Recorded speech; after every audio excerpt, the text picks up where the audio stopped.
Testing, testing.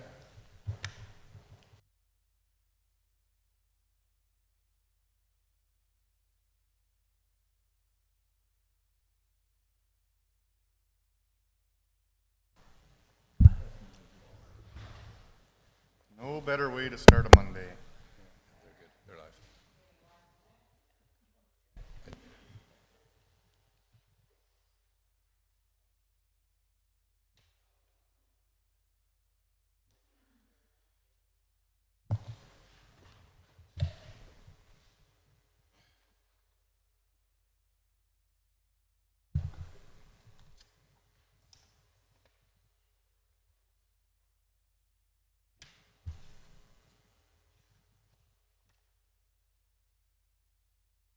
To go. All right, we'll call the July 22nd, 2024 regular council meeting to order. We're going to start off with open microphone, and we've got Joyce Sewell and Natalie Pierce.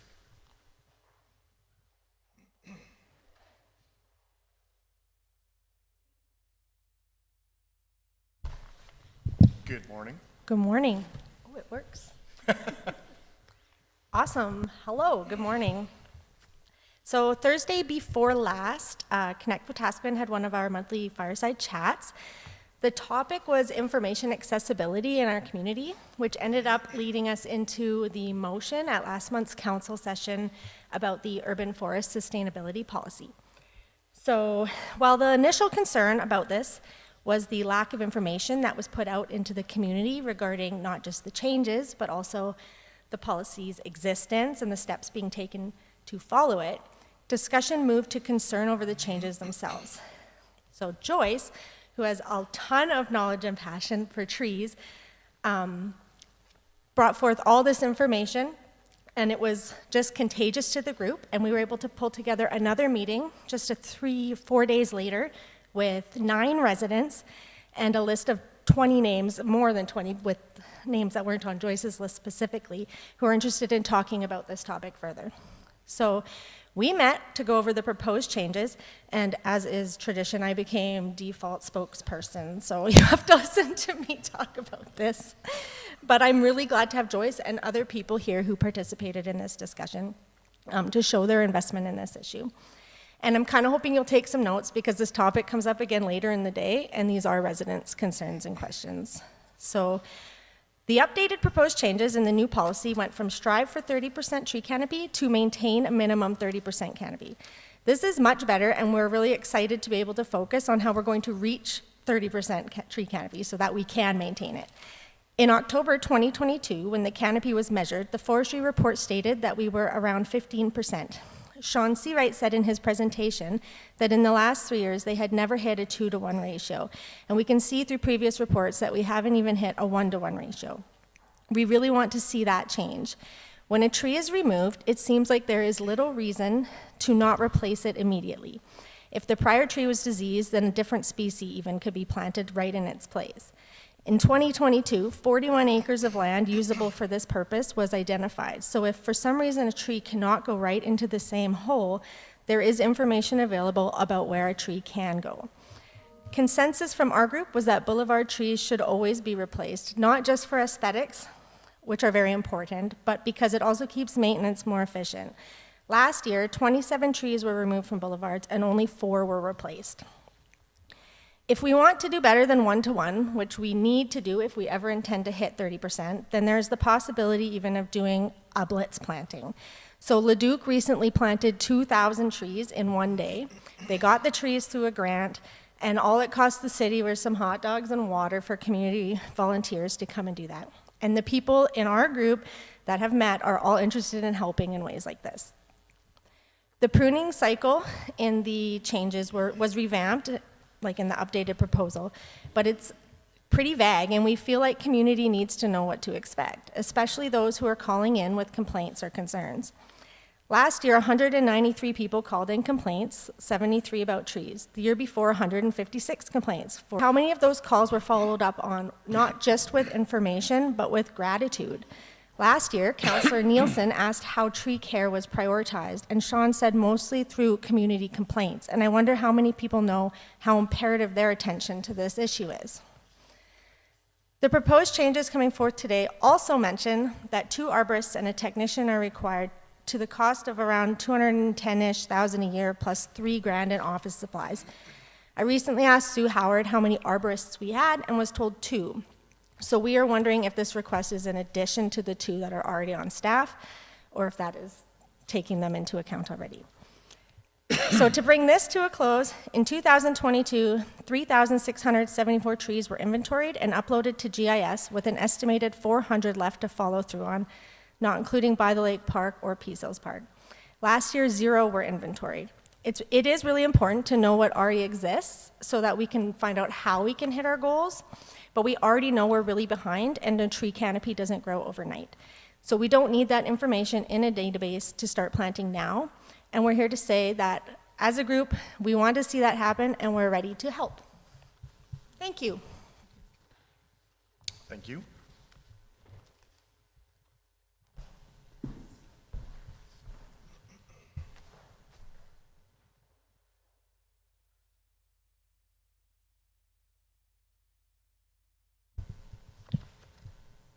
Richard Holthusen.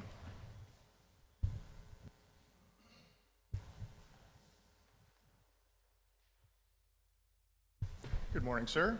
Good morning, Mayor and Council. Thank you for allowing me to speak. I'm not a great public speaker, so I apologize. My name is Richard Holthusen. I purchased a modular home over in Jubilee Trailer Park on July 17th of last year. Before the purchase of the trailer itself, I had approached the city and made a phone call asking about if there were any taxes owing on the trailer itself. And I was told I was not allowed to receive that information because I was not the registered owner of the trailer. Unfortunately, I didn't go through a lawyer for the purchase of the trailer itself because the trailer amount was $500 I paid because it was just a shell. And unfortunately, I purchased the trailer, and it was basically, I took over the lease of the property itself, which I understand the property taxes are paid by the trailer park itself. Now, I didn't realize, or I found out from the city of Wetaskiwin, I sent a bill of sale to the city of Wetaskiwin, and they had sent a letter in February 21st of this year stating that there was outstanding taxes on it. The taxes had not been paid on the trailer since 2014. So the amount of the taxes themselves and penalties comes out to the amount of $7,300 and plus change. Now, what my issue is that, again, I was not allowed to receive that information from the city of Wetaskiwin due to the fact that it is privacy under the Privacy Act, because, again, I was not the registered owner. So what I am requesting is I am okay with paying the fact of the principal amount of the outstanding taxes, but the principal amount is only $2,700. The penalties and interest on that is over $4,000. And unfortunately, I've had to sell the trailer in the meantime due to the fact that I am unable to afford that. Once I received this notice, I did pay to contact the City of Wetaskiwin Tax Department, and I made arrangements to pay this amount on monthly payments over a period of 3 years. But since that fact, I have placed the taxes and penalties have all been paid off to the City of Wetaskiwin. And unbeknownst to me, the accountant in the taxation department put a lien on the trailer itself in March also. And so I was never notified of that either. So recently I have sold the trailer, and which makes it illegal for me because there was a lien on that. And so I don't know if the lien has been taken off, but I was never notified by the City of Wetaskiwin. So what I am requesting is that I'm okay with paying the taxes on that trailer itself and the previous owners, they want nothing to do with it, and they didn't declare that in their bill of sale that there was taxes owing. So I'm requesting the City of Wetaskiwin to reimburse me for the penalties and interest that is accrued on that account. It was not my responsibility, and unfortunately the City of Wetaskiwin was short-staffed and was unable to have someone in that position for the tax recovery.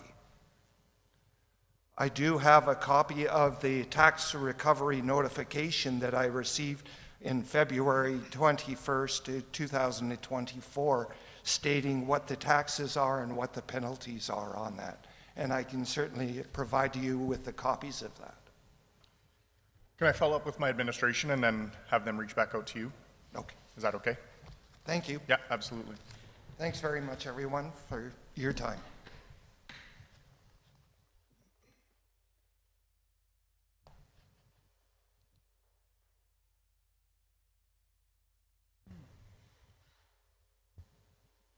You don't have to stay for the whole meeting if you don't want to.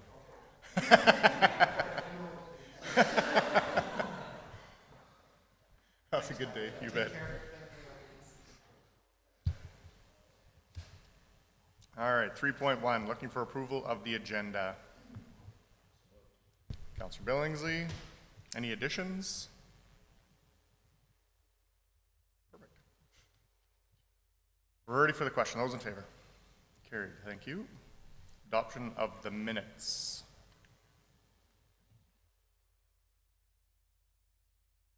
Councillor Aberley. Yeah, thank you, Mayor Gandam. I move that Council adopts the regular Council meeting minutes for June 24, 2024 as presented. Moved by Councillor Aberley. Any errors or omissions? Ready for the question. Those in favor? Carried. Thank you. Moving along to the consent agenda for May 8th, 2024 Walla minutes. Mr. Mayor, I would move the City Council approves the consent agenda as presented. Moved by Councillor Elliott. Ready for the question. Those in favor? Carried. Thank you. Moving into Committee of the Whole, staff reports for information. First up, we have the service level inventory report on communications. Hello, everyone. So we are coming to you today for the service level inventory report for communications. Before you have to hear me drone on about it, though, I'm going to introduce the much more exciting Trina, who will go over a high-level introduction of what service level inventories are for municipalities. Perfect. Welcome, Trina.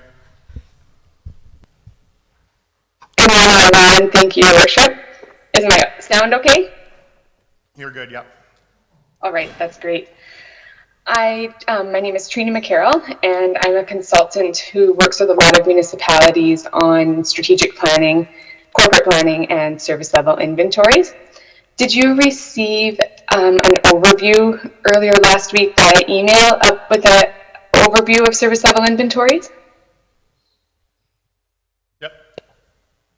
Okay, great. Well, I can go over just a few quick highlights from that. I'll see if I'm able to share my screen.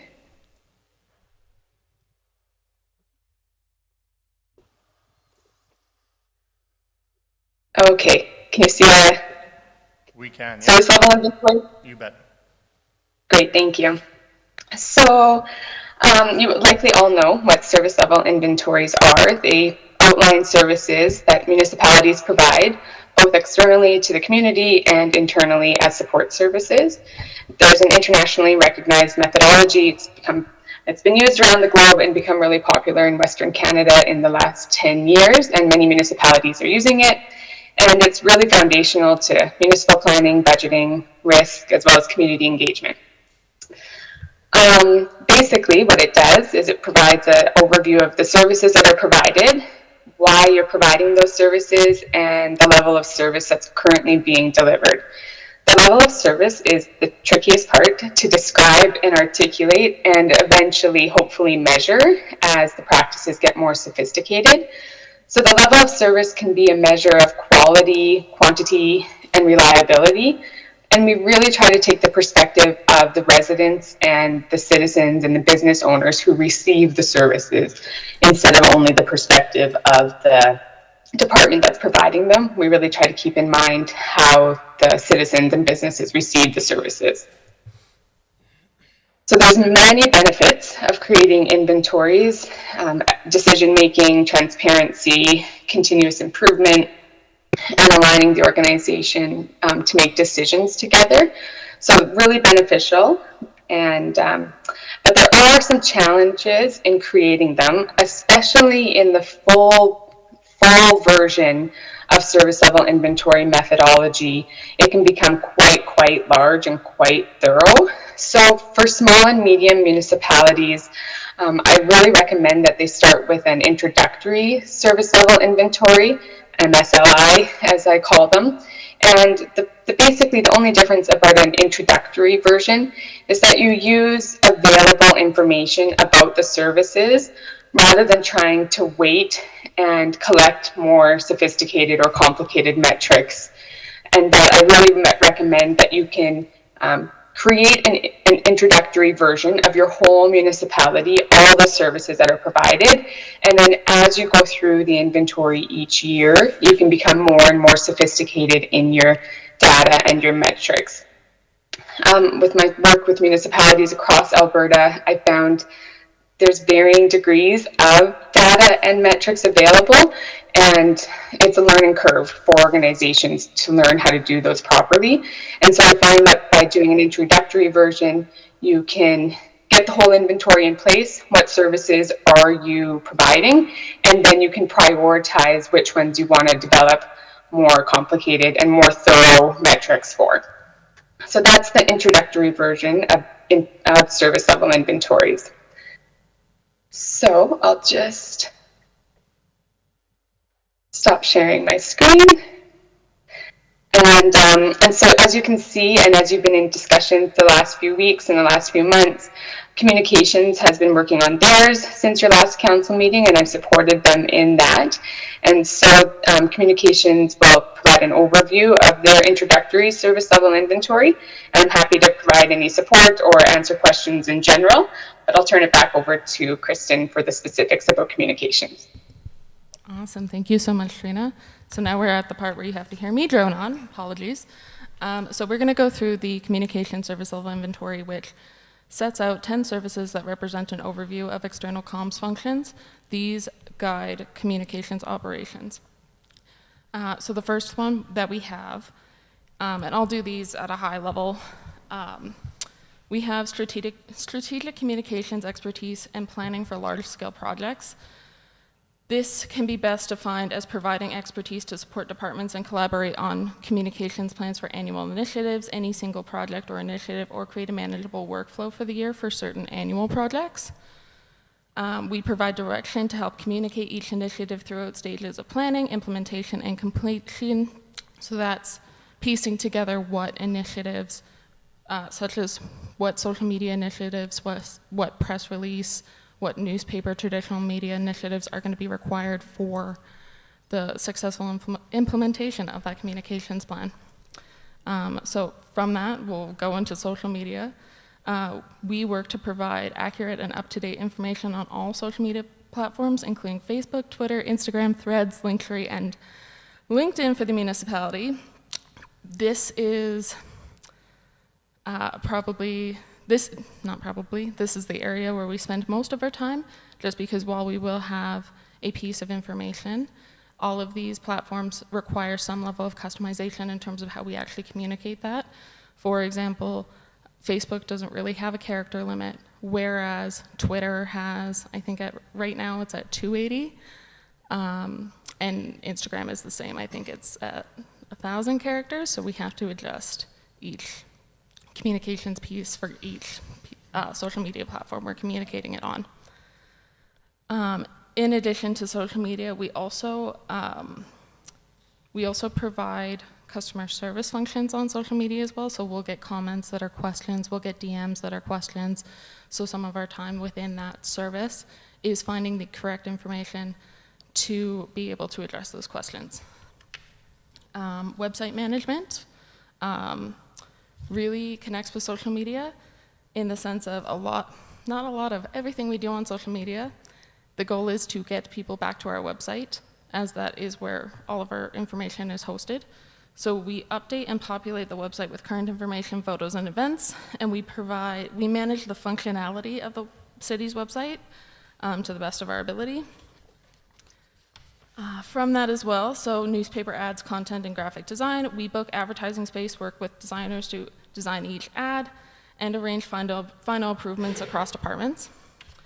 For photography and videography, we take photos and video from municipal events, departments, and advertising, internal communications, city facilities, as well as city employees and council.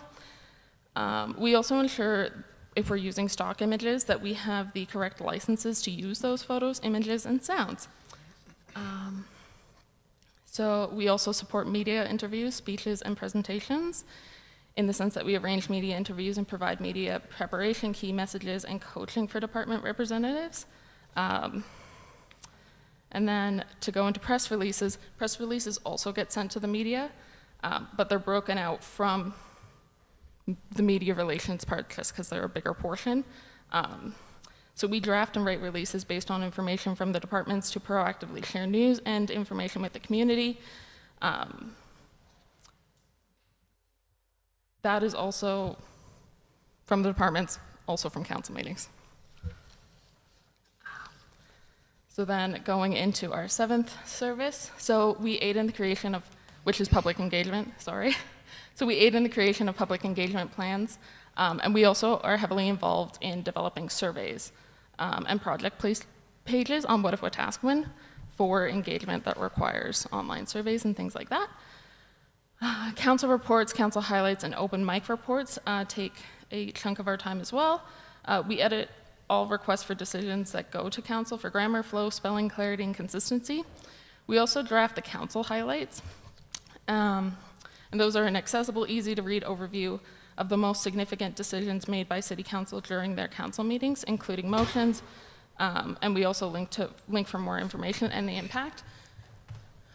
I wanted to make a note on this. Council highlights, if something's not a press release, sometimes it's also just because there's not enough information there. There's not a decision that's formalized on that yet. So a lot of the times we do put those in those council highlights, just so there's still that extra level of awareness just aside from the agenda. So sometimes if things aren't a press release, they're in the highlights.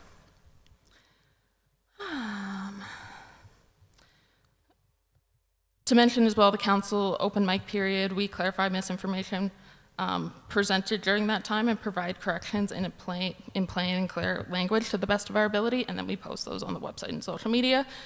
That time is accounted for, though, in the social media portion of this inventory.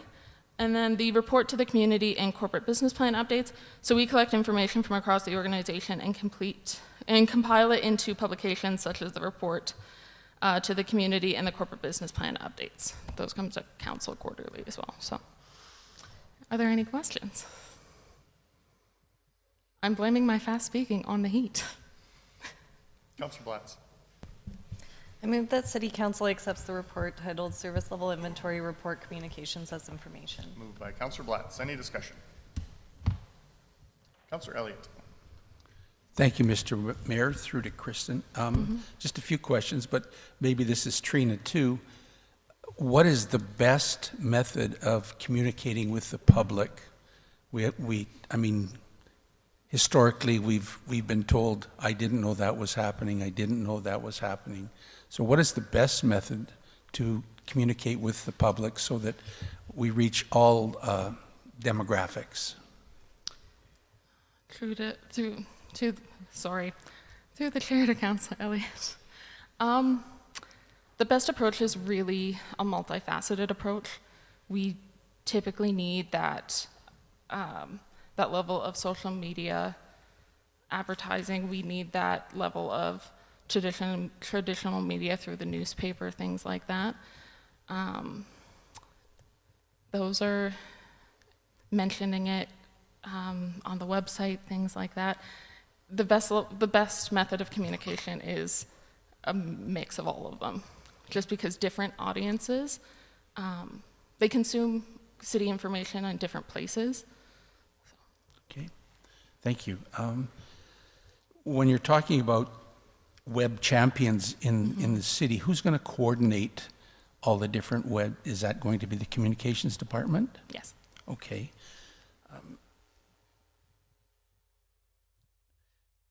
In the report, it also says we use a contracted photographer. When would we use a contracted photographer?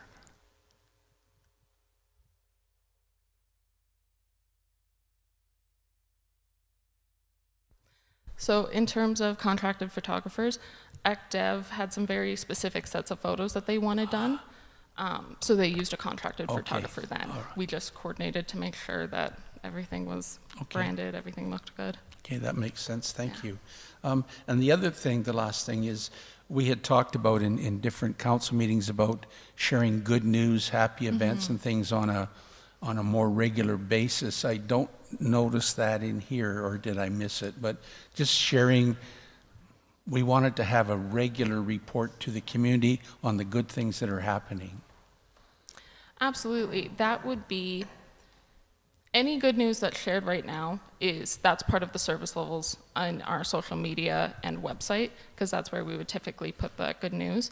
In terms of, you could also argue the corporate business plan is a good news story as we make progress on those plans as they align with council's strategic plan, which also aligns with the 50-year community vision. So those are kind of captured in that. A dedicated project specifically above what we're doing now would require a service level change within this. Okay, but that has been discussed a number of times, so you're suggesting that that become part of the 2025 budget then? If council wanted to go that way, because if there was something within here where you wanted to reduce the service level to increase one that's more dedicated to that function, then yes, it depends on how you wanted to approach it. Okay, thank you. Thank you very much. Thank you, Mr. Mayor. Councillor Nielsen? Thank you. Through the chair to Kristen. A couple of questions. In the document you provided, you've indicated and put in a number of hours for each of these activities. So when you give me a number like, let's find one here, under strategic communications, an average of 20 hours per month, is that for the department or is that for each individual member within the department? So that would be for the department. Total? Yeah. Okay, thank you. How do you know that you are connecting with the community and informing them? It's one thing to say, here's all the work we did to inform the community. How do you know that you did connect with the community? Absolutely. Through the chair to Councillor Nielsen, the way that we know that we've connected with the community, partially through our contract for our traditional media, we do get reports that will include things like how many people were reading some of our articles, how many papers were picked up, things like that. With web, we will see an engagement rate on our post. Comments definitely help us determine how far the reach of a post has gone. And just the general awareness in terms of people talking about it. Monitoring external groups on Facebook also help us determine if the information is out there. And then sometimes within those, also commenting if people, what information they're using to comment on certain things. So do you engage, or your department engage in any activities, round tables or just meeting with different groups or organizations face to face to say, are you aware these things are happening? Are we reaching you? Through the chair to Councillor Nielsen, at this time, no. Typically, that falls under public engagement, although that would be dedicated specifically to communications. At this time, we're not doing that. Things like the citizen satisfaction survey, when those are conducted, they would have questions that are dedicated to if they're getting information, things like that. Yeah. Okay. And I'll leave that one. In your document here, under website management, the notes are, the city's website content management system is outdated and cumbersome to operate, often making tasks take twice as the amount of time they should take due to frequent loading issues, etc. So is your department putting a business case forward relative to the website? Yes. That will be coming forward to council then? Yes. Thank you, Mr. Mayor. Thank you, Kristen. Councillor Billingsley? Thank you. Through the chair to SLT, I guess. A few of the service levels describe of plus approval times. Mm-hmm. So what exactly does that mean? What are you waiting for? And does that mean that someone's just eagerly waiting by the computer and not doing other tasks? Through the chair to Councillor Billingsley, no. So in terms of when we're waiting for approval times, depending on the complexity of the issue, how many people are involved, there can be any number of people who we need to sign off on that information before we're comfortable putting it out. During that time, we're doing everything else in here, every other service. We're acting on any edits we have received in that time. And I guess where I'm going with this is, for sure, right? But yet, it's almost like the way it's described in here is that, that you're not. In other words, because you're adding plus approval times, which means that you're, in my opinion, is that you're waiting for the information to come back and not doing other tasks. That's totally fair. I put it in there in a way, and I'll clarify that. I put it in there in a way that kind of just highlighted. It might take us 3 hours to write this piece of information, but the delay in terms of how many hours or days it might take to come out could be that approval process. Thank you. Councillor Aberley. Thank you, Mayor Gandam. Through the chair to Trina, when it's a question about your MSLI a wee bit, and it's sort of referring back to Councillor Nielsen's question about whether or not we're understanding that people are connecting with or engaging with the information. Is that a next step process to go into that? And if that's going to be the case, can you please explain that to me? Yes, certainly. To the chair, through council, to the chair, through councillor. I think certainly that's exactly what I mean by getting more sophisticated each round that you do the service level inventory. And the service level inventory, after it's completely approved, which council will be approving the whole thing this fall, it becomes part of your corporate planning cycle and your budget cycle. It goes hand in hand with the budget document. And so if there's certain areas that you feel are really important to the community, maybe either pressing or really big opportunities, you can dive in deeper on certain services and start to learn how to measure them more fully. And just like Councillor Nielsen's question about measuring impact of communication activities, you could do that with some dedicated effort, some dedicated projects, some dedicated measurements and KPIs, key performance indicators on things like that. So that's exactly what you can do after you get your full inventory together. You have a sense of all the municipal services across the organization, and then you can dive deeper into ones that are particularly urgent or pressing. Does that answer your question, or any follow-ups? No, yes, my question is answered. Thank you.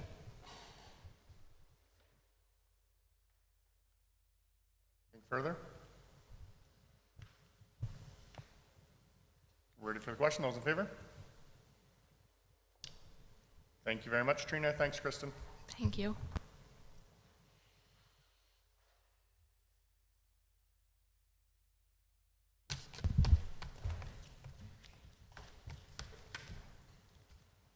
(9.2) Community communication strategy.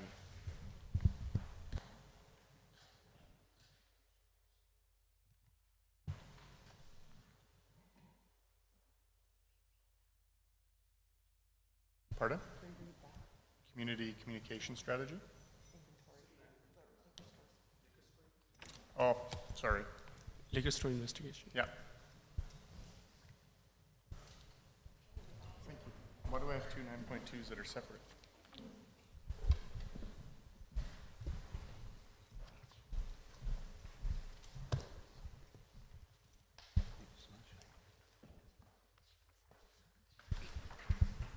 Thank you.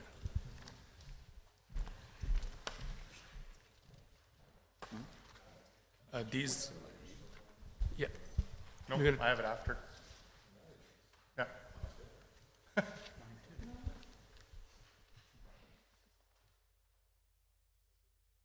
Pardon? Okay. Okay, liquor store investigation options. I have it after, I'm sorry.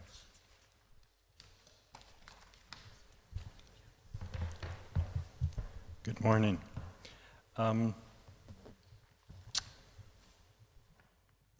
Excuse me. The notice of motion was brought forward to RFD 1182 to bring back options for June 24th, 2024 meeting.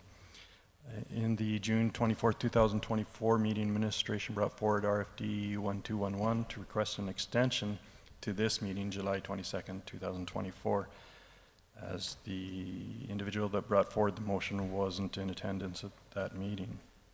Administration has reached out to businesses and firms with a project brief to solicit budgetary quotes to bring back to council.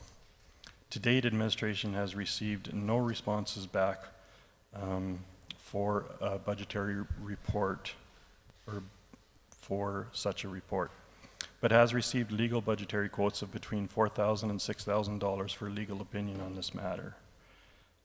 We are still waiting for any budgetary quotes from firms to take on such a report. That's the information update we have at this time. Councillor Billingsley. Thank you. I move that City Council accepts this report as information. Moved by Councillor Billingsley. Go ahead. More of a comment than anything. This exercise was kind of a first step in the sense of taking a look at the possibility, and it was nothing more than that. There's a little bit of information here to ponder, but at this point, I personally am not wanting to take any further action.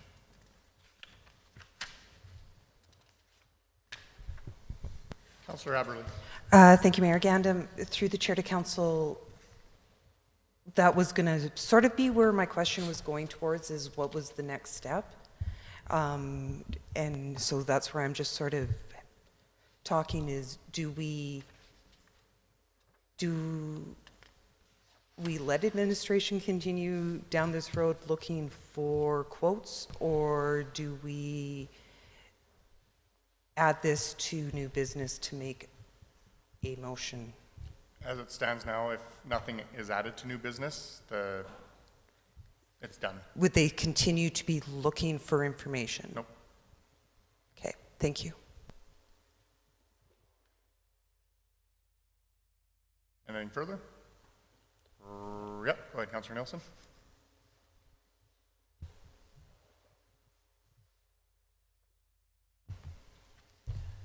Thank you.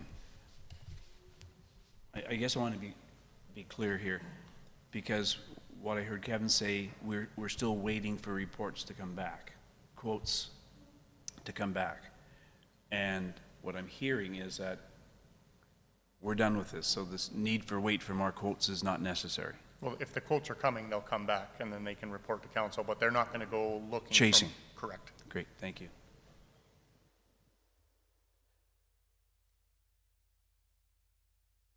We're ready for the question. Those in favor?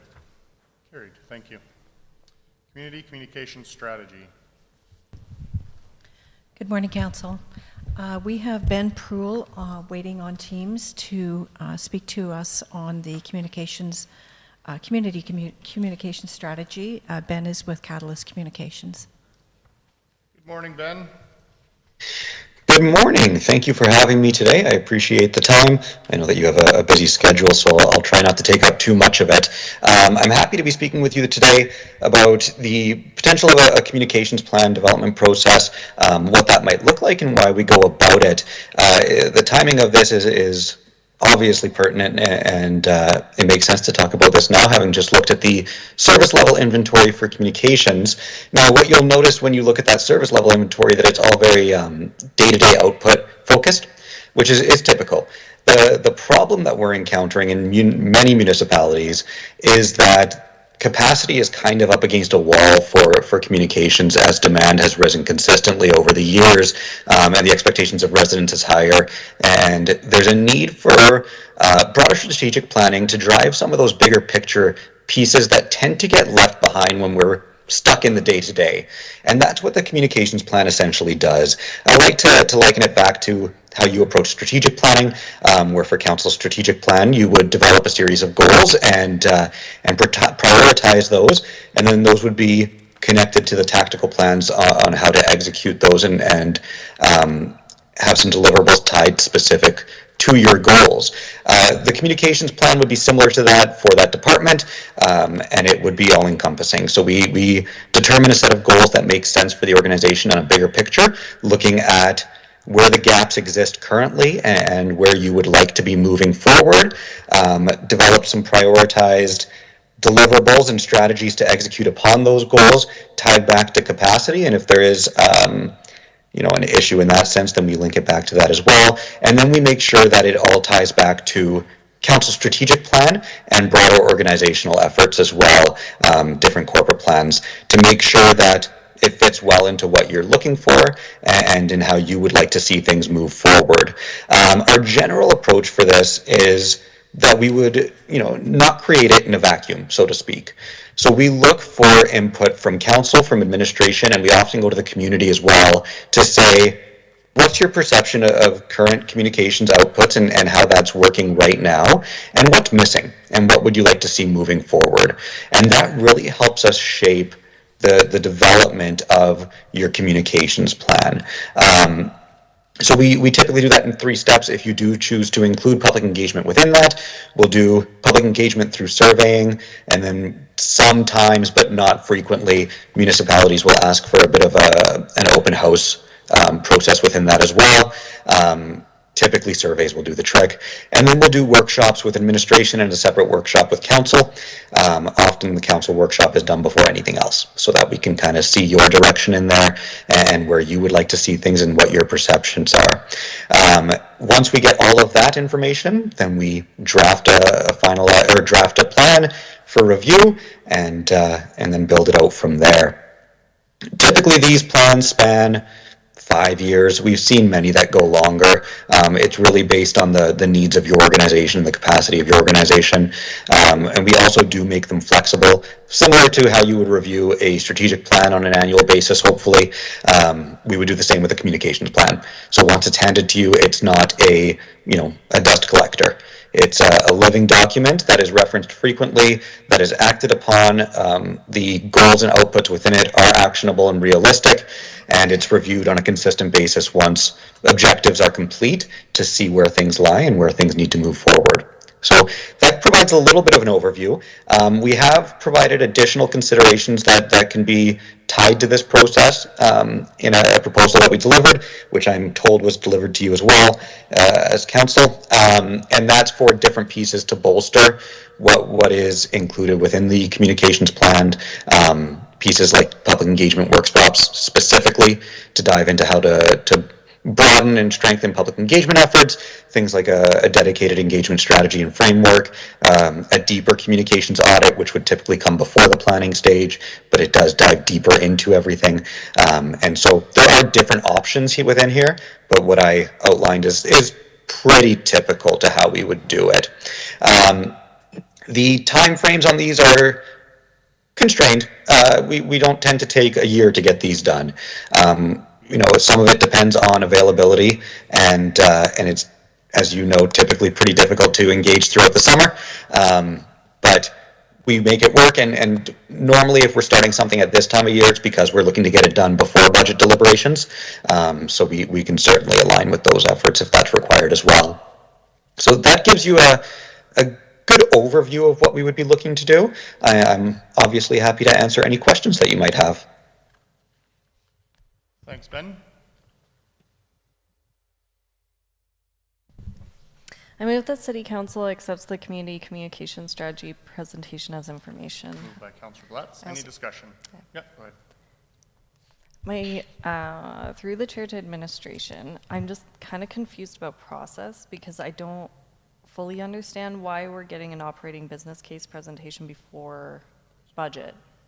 And so I was just curious, is there a reason why we're being presented this now instead of during budget time?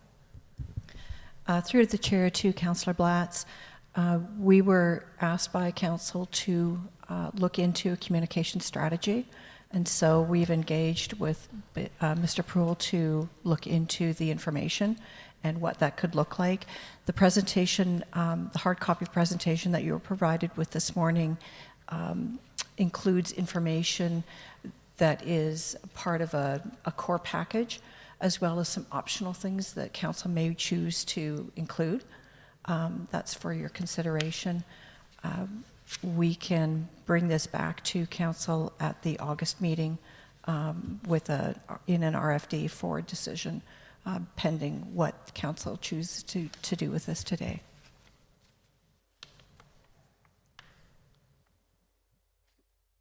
Sorry, just to follow up on that, but if it's a budget, like if it's an operating business case, shouldn't we be approving this in September if we do choose to approve it rather than going through an RFD? Through the chair to Council Blatz, the information that I have was that we were going to be presenting this information today for council's consideration, and then pending what council wants to do with this, then we'll come back in August with further information. Okay, thank you. Councillor Nielsen. Through the chair to administration then. So if this is accepted as information, what does that motion mean? What does that motion then mean to you as administration moving forward?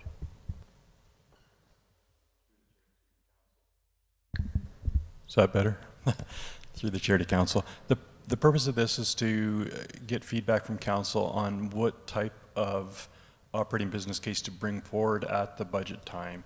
So any input that you would have to help us to develop this, then we can bring back something that more aligns with what the direction is, rather than bring back a bunch of options at that time.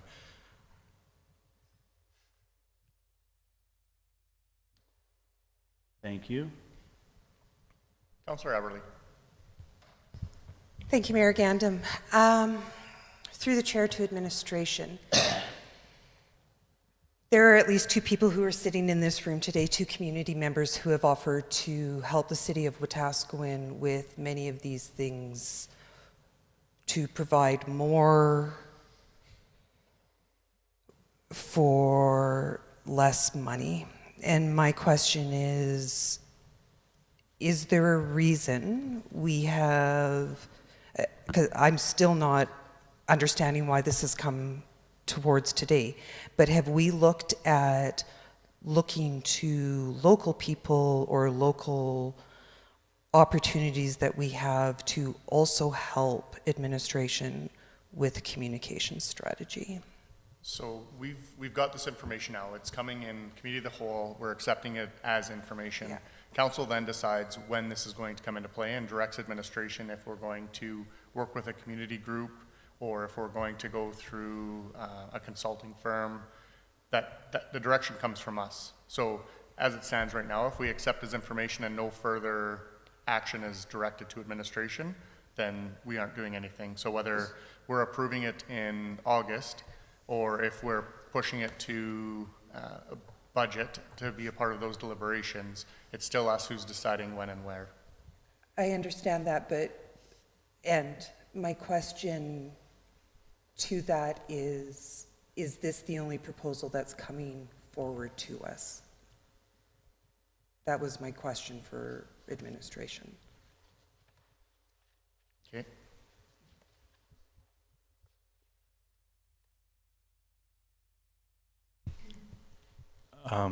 I would be happy to answer the question, but could you just repeat it again since we I kind am, of detoured? and perhaps I am completely misguided in what the purpose in total is. I see one proposal for a communication strategy coming forward to us. And if we accept this as information only, I appreciate that that is information only.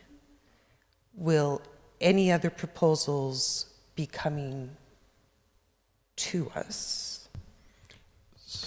Through the chair to council. So if you look at this operating business case, it comes with no costs attached to it because it would depend on which proposals or which items in the menu we choose to move forward with. So if no direction is given by council at this time, then administration will bring forth what they think is the best options and bring that forward at a future time for council's decision. This is an opportunity for council to provide input prior to that. Thank you. Councillor Billingsley. Thank you. Through to administration, through the chair.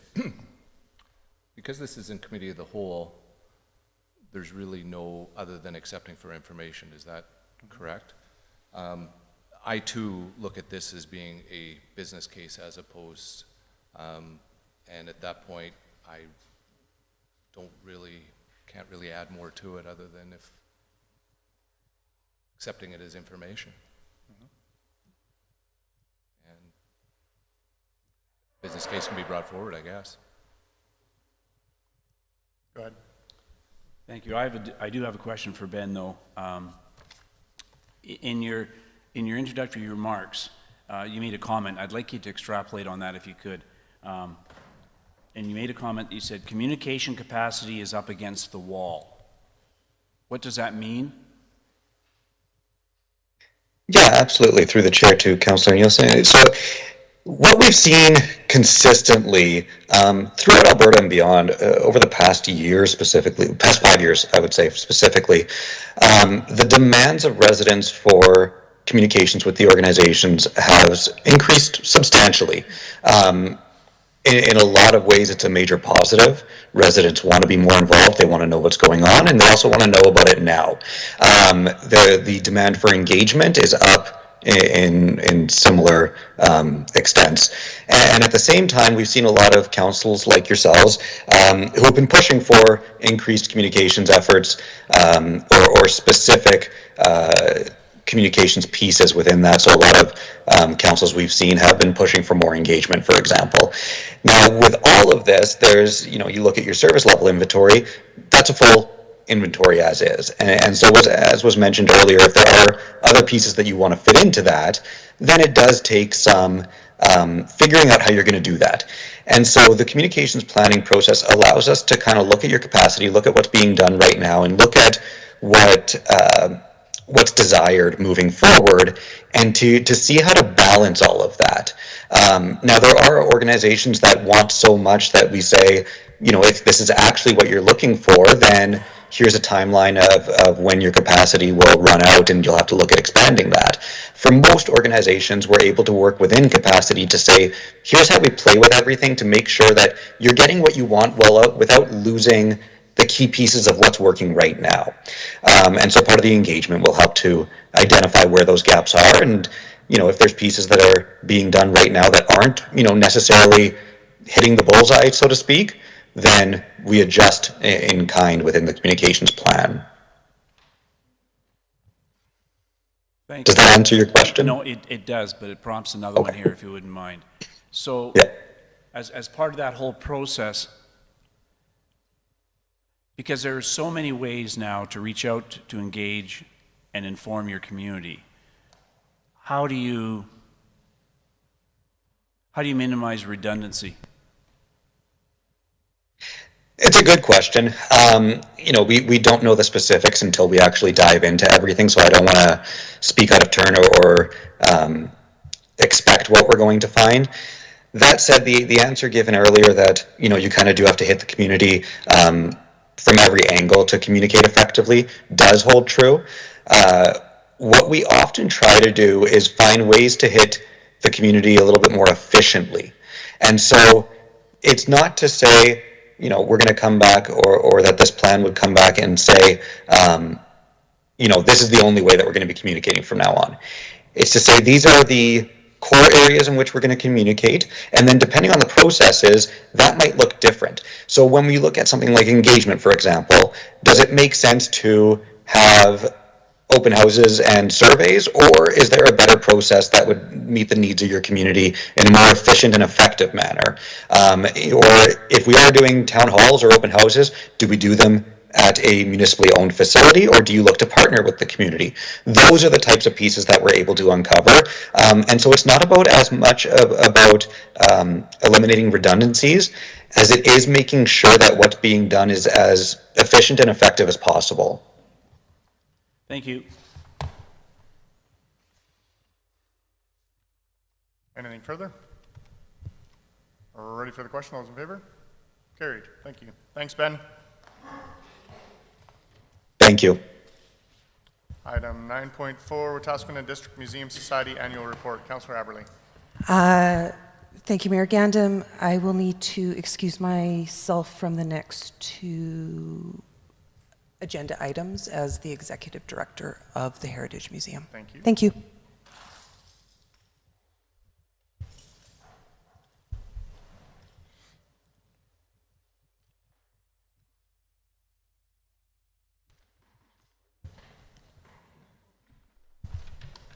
Good morning. Welcome. Good morning, Mayor and Council. Oh, yeah, this is working. Okay. My name is Adam Parlby. I'm the Programs Coordinator at the Wetaskiwin District Heritage Museum. With me today is Leah Johns, our Archives Coordinator. On behalf of our board, staff, and volunteers, we'd like to thank you for your continued support. In a time when museums in general are seeing a reduction in funding and donations, we are particularly grateful for the increase in your support. Thank you also for your time in allowing us to share with you what the museum has been up to since we signed our agreement in January of 2023. Last year saw lots of excitement, some challenges. Excuse me, point of order. Yep. Normally when we get annual reports from organizations, do we not receive them from the board of directors as opposed to employees? I can't tell you that.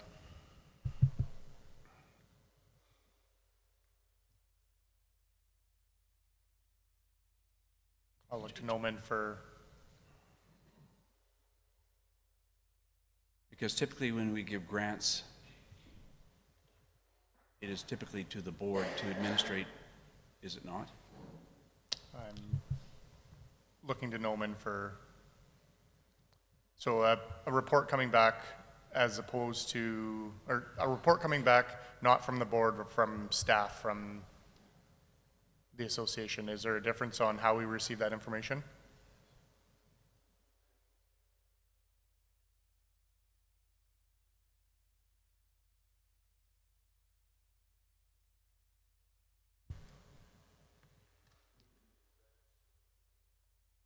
I'm just, what's the concern? Well, when we have annual reports back from FCSS, the library board, or the library, it's the board that comes in and presents. They're the ones that oversee the dollars attached to it, and what the board is directing their administration to do in the operation of those organizations. And we've given substantial amounts of dollars to many of these organizations, and it's the board that oversees how those dollars are being spent. And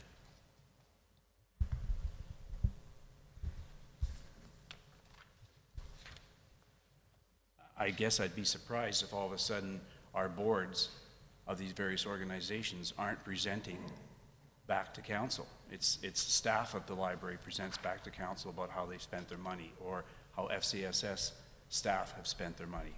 I just think it's inappropriate. And I think it's out of digresses from what we've seen previously. That's my comment. I don't know what my colleagues feel. I don't have a concern with it, and without having the information on whether or not that's procedural, then I'll have you carry on. Thank you. Thanks. Sorry, let me find my place again.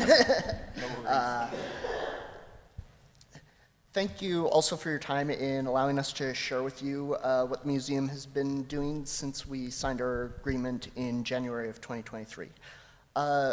Last year saw lots of excitement, some challenges, a few changes, the latter of which included the hiring of Leah and myself as full-time staff members in early 2023. I will be covering general museum activities as well as community events directly supported by the city through our agreement. Leah will follow with an update on the museum's management and administration of the City of Wetaskiwin archives. In 2023, the Heritage Museum hosted a total, next slide, please. Oh, sorry, there we go, thank you.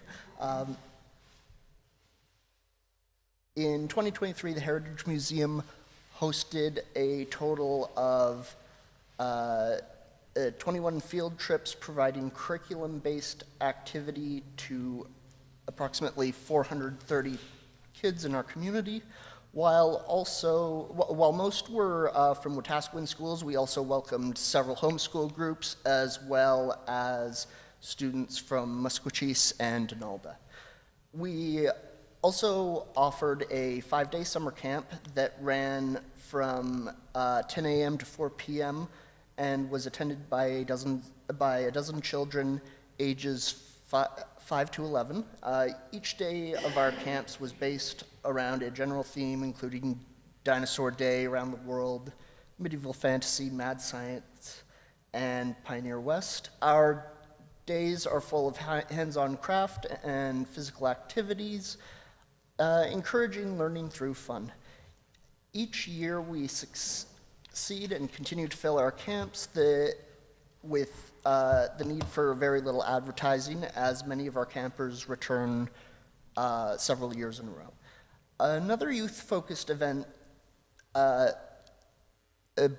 hosted by the museum is No Stone Left Alone, a remembrance activity planned and carried out in large part by students. The event itself includes a ceremony and is followed by local community members, mostly children, placing poppies at almost 500 gravestones in Wetaskiwin's 2 cemeteries. To prepare for this event, student volunteers and museum staff prepare the poppies and mark the grave sites with Canadian flags. Next slide, please.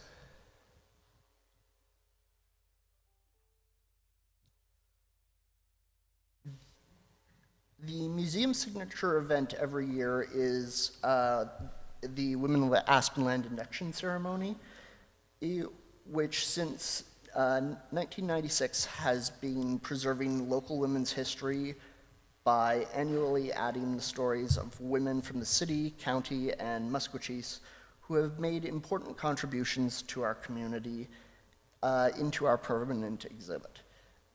Last year, the Heritage Museum added 3 women, Sharon Aney, Charlene Schnick, and Sandy Wright, with our annual induction ceremony in October, where the families and friends of the women and community members gather to recognize their achievements. This project includes a small exhibit in the main Larson Gallery for a year, alongside a permanent display panel and binder, which includes the women's story, photographs, and memoirs from people who know them best. Other activities throughout this year throughout 2023 included the Heritage Egg Market alongside Main Street as a part of the City of Wetaskiwin Archives grand reopening, the semi-annual Indigenous and Local Artisans Art and Crafts Market, which supports artisans in the area with a free venue to showcase and sell their products. And on Halloween, we handed out candy to kids and hosted a haunted house. Next page, please.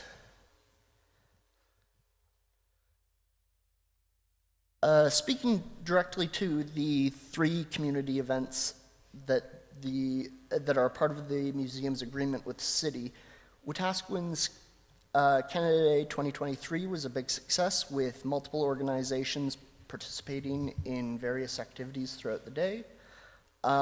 Activities throughout the city included the Lions Pancake Breakfast at the Legion, the Canada Day ceremony, and afternoon of entertainment, also at the Legion, an open house with activities at the Wetaskiwin Art and Crafts Center, a family carnival put on by Wetaskiwin FCSS, tours at the Manlick Theatre, a Canada Day market, as well as numerous activities and free cupcakes at the Heritage Museum itself, and of course, ending with various activities and fireworks at the Edmonton International Raceway. The Canada Day Parade was very successful with approximately 40 entries. The first official city-sponsored National Truth and Reconciliation Day was also held. It began with a pipe ceremony at Jubilee Park, excuse me, followed by the 8th annual Wetaskiwin Orange Shirt Day Walk, organized by the reconciliation team of Emmanuel Anglican Church. Following the walk, people returned to Jubilee Park for a round dance, some speeches, performances, and a free bannock feast for the community. Next page, please.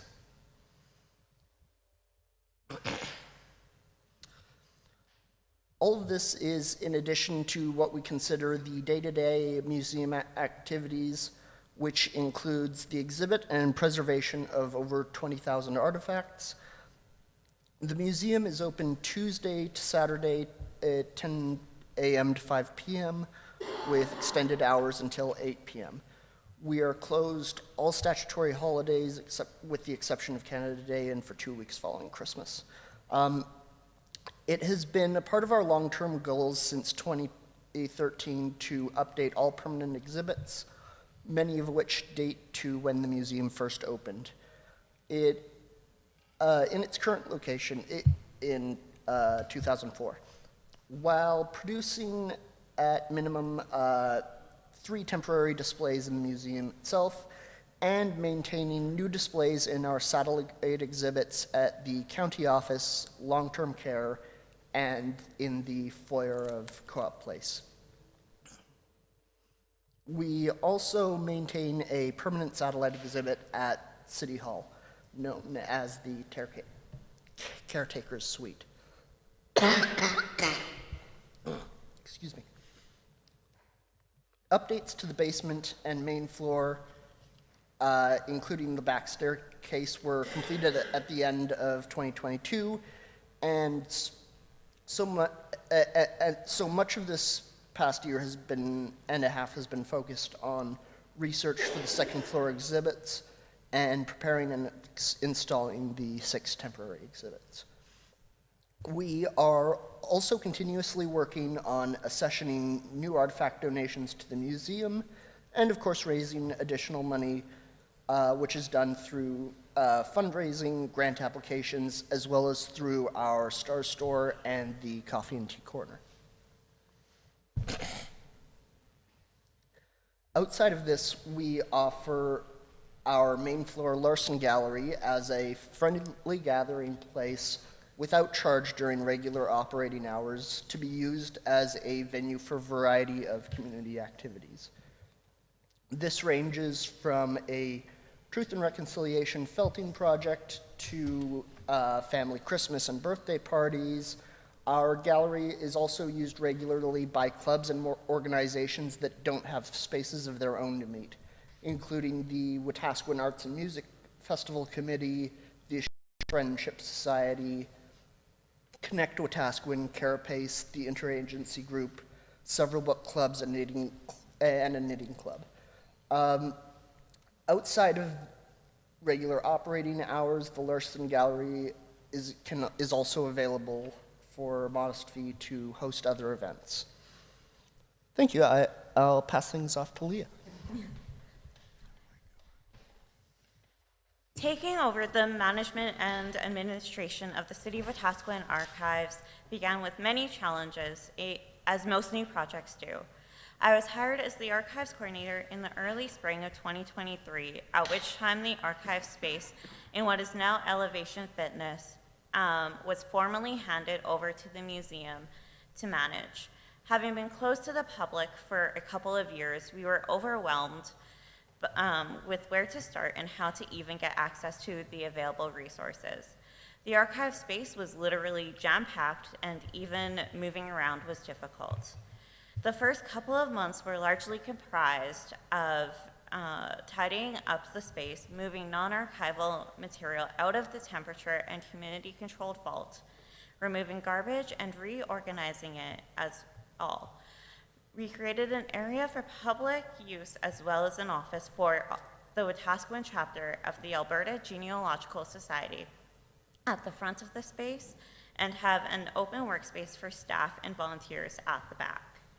A security system, which was not part of the archive space originally, also needed to be installed, as did a new phone and computer system that would allow communication between the museum and archive spaces.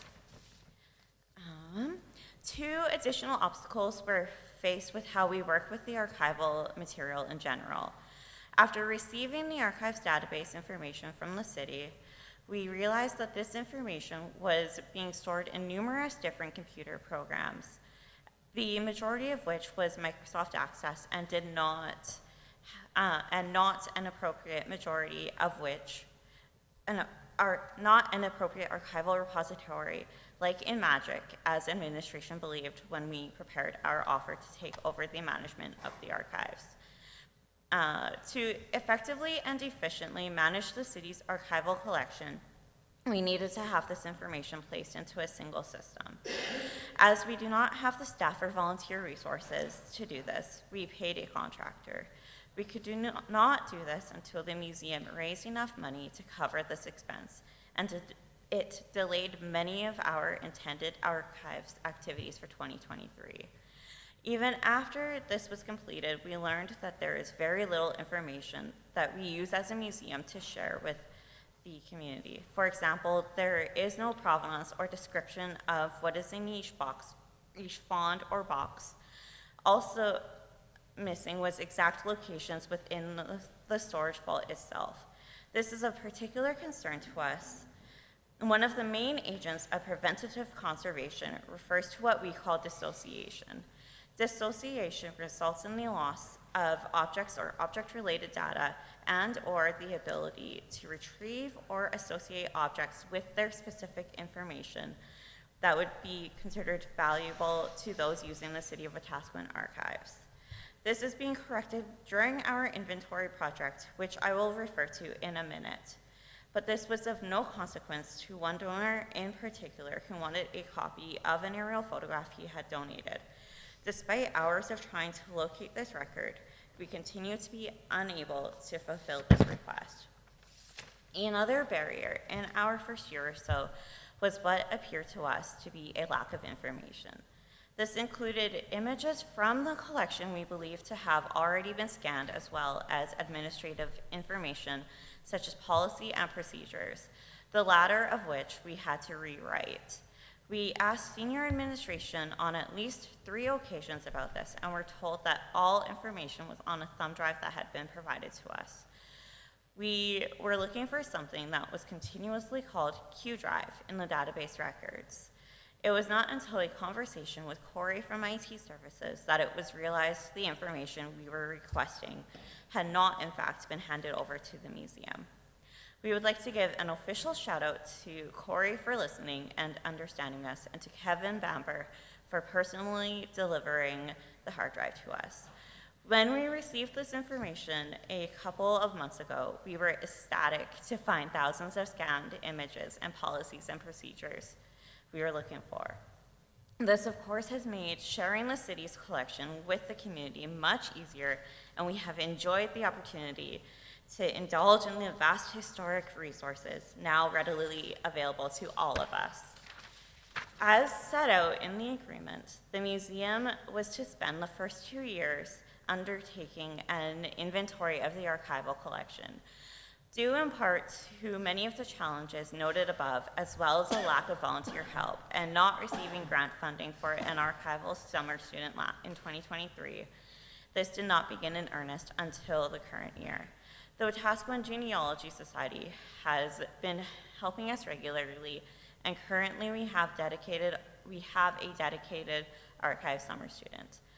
We are excited to report that we are 5 boxes away from completing the inventory of the city-produced records. It is estimated that we are only 1/3 of the way through the inventory project, however, and do not anticipate it being completed until 2025.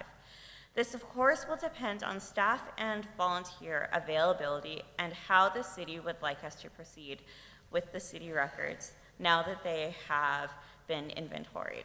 The inventory project has further allowed me to get to know the collection, which of course I have loved, and it makes it easier for myself, the museum to share the collection with our community.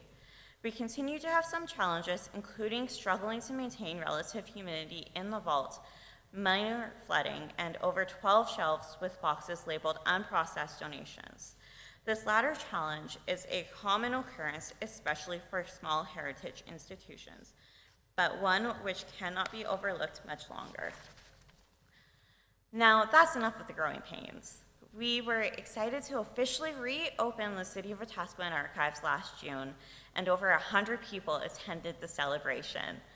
Since this time, both the Archives and Museum's Facebook pages have been sharing 3 posts a week focusing on materials in the archival collection. The majority of these posts receive on average 30 likes, while some, such as photos of Brody's and the bank, Old Bank, have received over 100 reactions. What excites us most are the comments. People regularly tell stories of what they remember and reconnect with old friends while doing so. Occasionally, they even share their own photos. All of this helps to preserve Wetaskiwin's past. In 2023, we received 30 requests for information available in the archives, and already in 2024, there have been 22. A handful of these are from city staff looking for grave records, but the majority are community members looking for photos, family histories, and land title information. We also had a master student use the archives to undertake a research project on the Montgomery Building, now home to the Heritage Museum. I have also worked with the mall, Boston Pizza, and the museum in Lacombe on partnerships with displays in their buildings. Last November, we also organized a children's readathon, including a read-in day. The winning class alone read just shy of 20,000 pages. We were also blessed to have the opportunity to work with a grade 7 class as they put together their own exhibit on early immigration into Wetaskiwin. We invite you to come to the museum to see it. Other great things include working with Genealogy, who held a collectibles market in April to help us raise some money, as well as our other volunteers and just the general community support we receive. We are excited for the challenges and opportunities ahead and grateful for your confidence in our looking after this amazing community resource. We welcome any questions you may have. Great, thank you very much. Councilor Billingsley. Thank you. I move that City Council receives the Wetaskiwin and District Museum Society's annual report as information. Moved by Councilor Billingsley. Any discussion? Go ahead. Thank you very much for your presentation. No, it's lots of fun. I do have concerns that probably go to what Councillor Nielsen had to say by not having the board here, because I have some financial questions, and I don't expect you to be able to answer them. So this is... Hang on a second. Go ahead, Kevin. Through the chair, we do have, that was provided to us, a handout here that Noman can provide to you, which is the financial provided to administration. So we can provide that much to council at this time. The problem I have with getting it now, I have no way of doing any research on this, so I will yield my questions.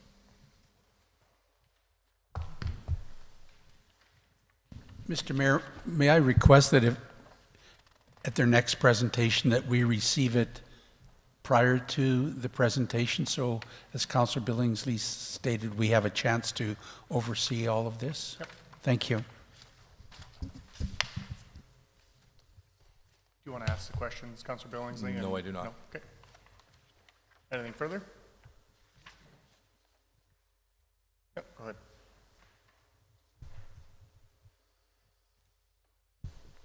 Thank you. Through the chair to the archivist. As I understand, the agreement between the city and the Heritage Museum and the operation of the archives was talking about taking the collection and breaking it down into 3 collectible parts, one being city, one being county, and one being other, by the end of December. And in your presentation, you said you didn't see that being possible. That is correct, yes. Just given the unforeseen circumstances that we experienced last year, it's just unfortunately not as possible as we would like it to be. Okay, that's fine. Thank you. Then, so my chair goes through to administration. So given the terms and conditions that we had in the arrangement and the expectations laid out, what happens then when the arrangements made can't be met? Do we redraft another agreement? How do we proceed from here to oversee what the expectations were? Through the chair to council, administration would come back to council that the expectations in this original agreement were not met, and we would provide that information to council with our recommendation at that time. So if the museum wasn't able to provide that by the end of December 31st of this year, then you would look forward for us to bring back something probably in January. Thank you. Councilor Bronco. Thank you, Tyler.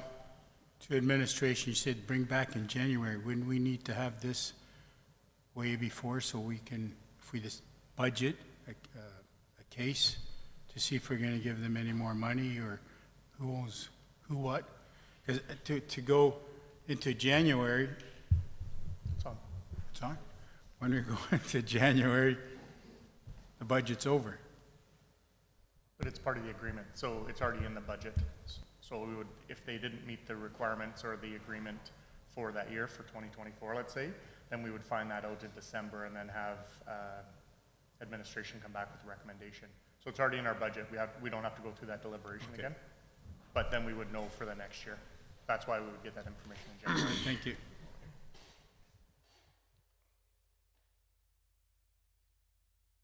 There's nothing further. We're ready for the question. Those in favor? Carried. Thank you. Letter of agreement update.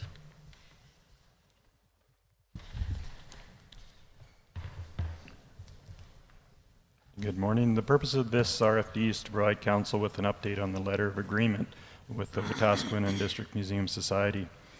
Section 1.3.1E, in-kind services, states that the city shall provide up to a maximum of 210 staff hours per calendar year.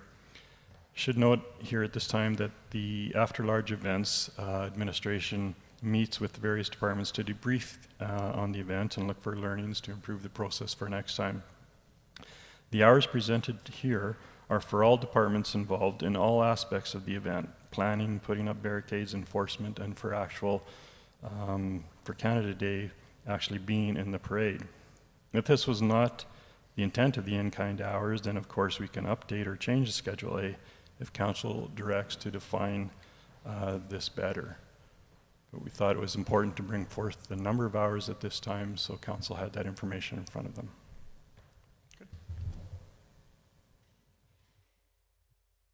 Councillor Billingsley. I move that City Council accepts this report as information. Moved by Councillor Billingsley. Any discussion? Go ahead, Councillor Bronco. Thank you, Tyler. To administration, do we have, maybe, I don't know myself, when we say in kind, there's always an expense to the taxpayers for this, 210 hours. What do we charge organizations the same amount of money? Because there has to be a cost. There is a cost to the city. So volunteer time and overtime, that's 210 hours.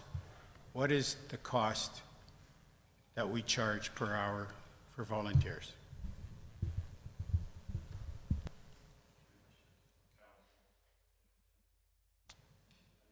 I think your mic's off. That's better? Sorry, through the chair to council. We don't use specific, like a average, we use specifics for each department that was involved to add up the hours within each department. So, for example, the cost of laborers putting up barricades would be less than cost of managers or general managers attend planning meetings. Does that answer the question? Sort of? Yes and no, because then we don't know a cost to that volunteer time. So if we have managers, obviously managers are more expensive than or workforce, but shouldn't we have an accountability in how much our volunteer or our donation is to that? So we don't say to another group or organization, we want 10 hours, or how much do we give? I'm just trying to find out what the cost. Volunteer time has a cost to the city, no matter where you go. So are we fair to one organization and not fair to another organization?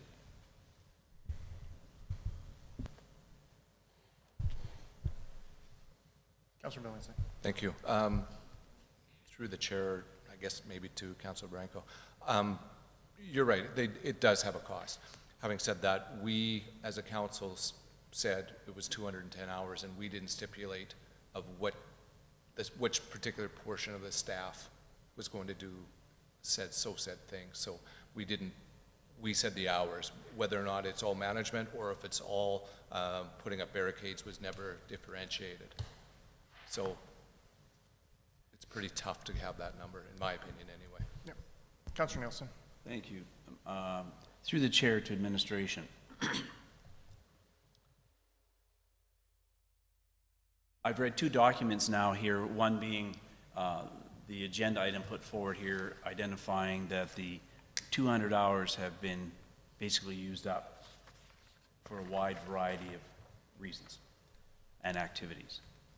And if I'm reading this correctly, Schedule A, the agreed upon contract between the city and the provider of these activities, reads quite clearly, 2 or more city staff members up to a maximum of 210 staff hours per calendar year for the purpose of sitting on and participating in organizing committees in connection with any and all special events. So there seems to be a disconnect between the interpretation of those 210 hours being sitting on committees and putting up barricades and taking barricades down, and the actual document which reads sitting on committees. So that aside, if the intent is that this be 210 hours to sit on committees only, then do we send a bill to the organization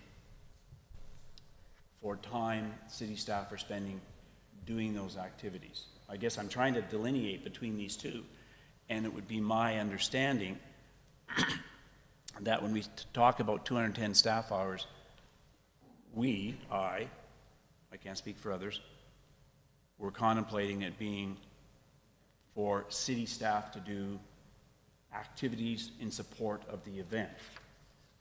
but the agreement clearly says sitting on committees. So how do we navigate this now moving forward? We've got more activities coming up. On the one hand, we're saying we have no more staff hours for you. And if you want staff time, I guess it's a per cost. But we'll give you staff time to sit on committees. No, we won't, because we've used them up. How do we move forward here to put on 2 more events in the community so it's clearly understand what the expectations are between the city and the organizing groups? Sorry, long story. Through the chair to council, not a long story at all. Good question. That's part of the reason for the report, is that we brought forward all the hours, like you said, for all aspects of it within all departments. If this is strictly for planning, then obviously we're not at the 210 hours yet, so administration can still provide that support for the other events that have yet to take place. And this is no different than any large event that any individual or group would come into the city to ask for support.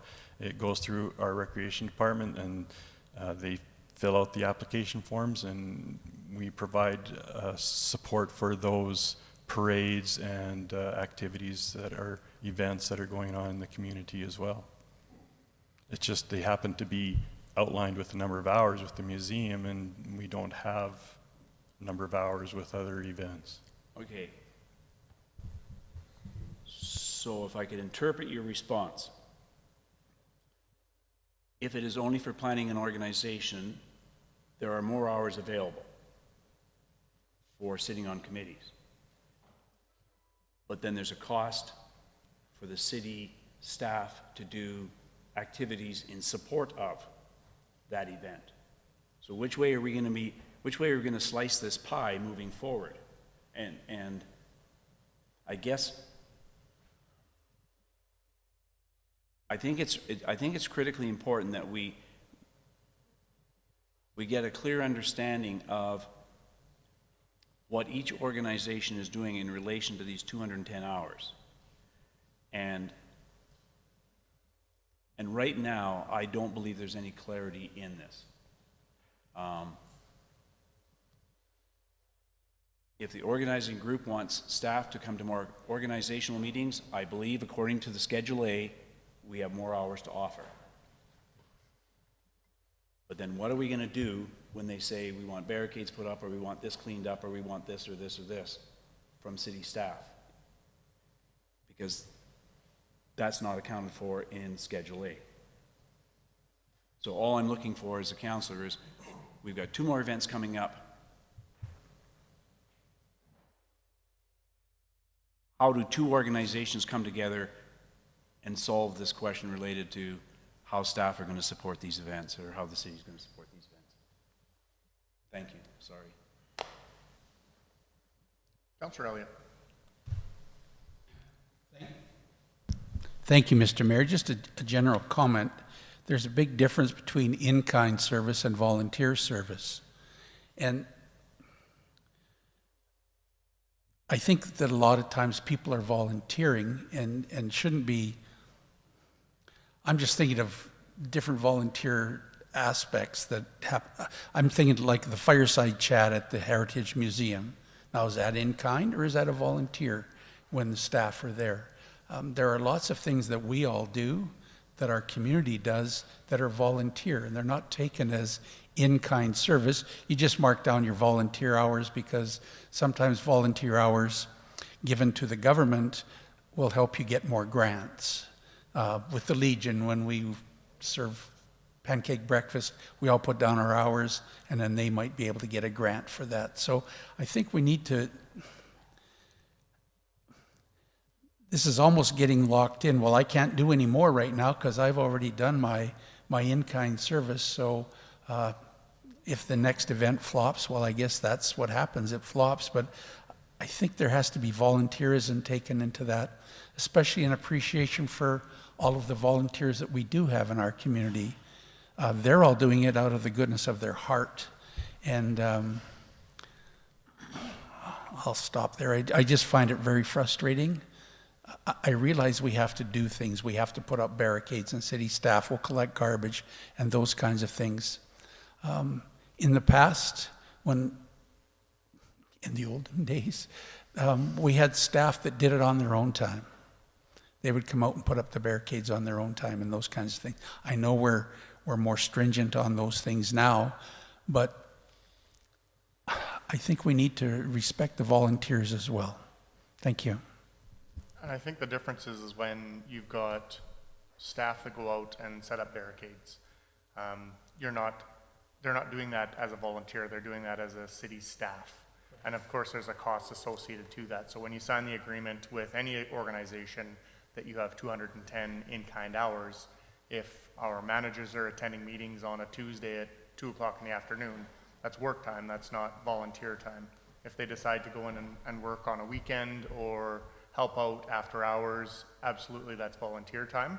And I would hope, aren't collecting overtime or salary to go in and do extra stuff after hours or on the weekend. But it's still up to that staff member whether or not they're going to be doing that as a volunteer or as a staff member. But when you put it into the schedule that we're setting up barricades for a 11 a.m. parade on Saturday, well, that's time and that's money. It's not volunteer time. So when we're accounting for how much money we're spending, as Councilor Bronco was asking what the cost was to it, there's always a cost to it because we're paying our staff to do it.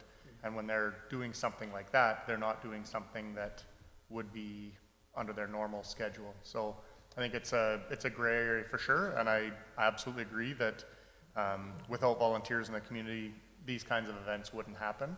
But at the same time, without staff members putting in the time and work and the city still paying for that staff time, those events don't work either, and which is why it's important to have these agreements in place and being a lot more clear in terms of what that in-kind is versus whether it's staff time sitting at a meeting or staff time going out and doing labor or manual labor to make that event happen. So that definitely needs to be a lot clearer. Councillor Billingsley. Thank you. Through the chair.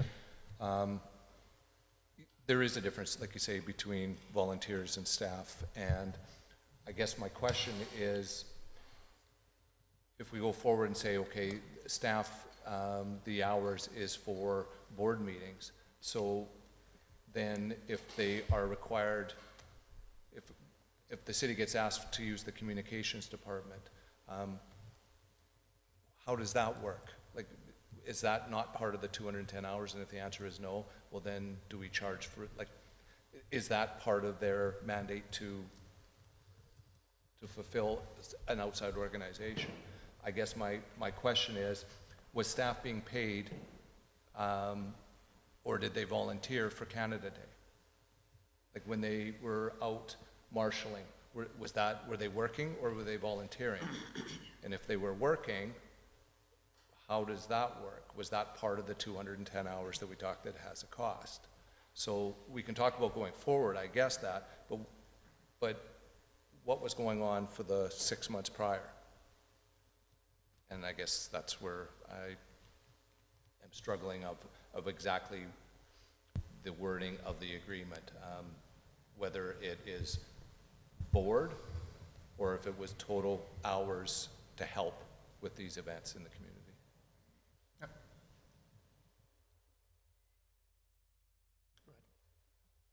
Thank you.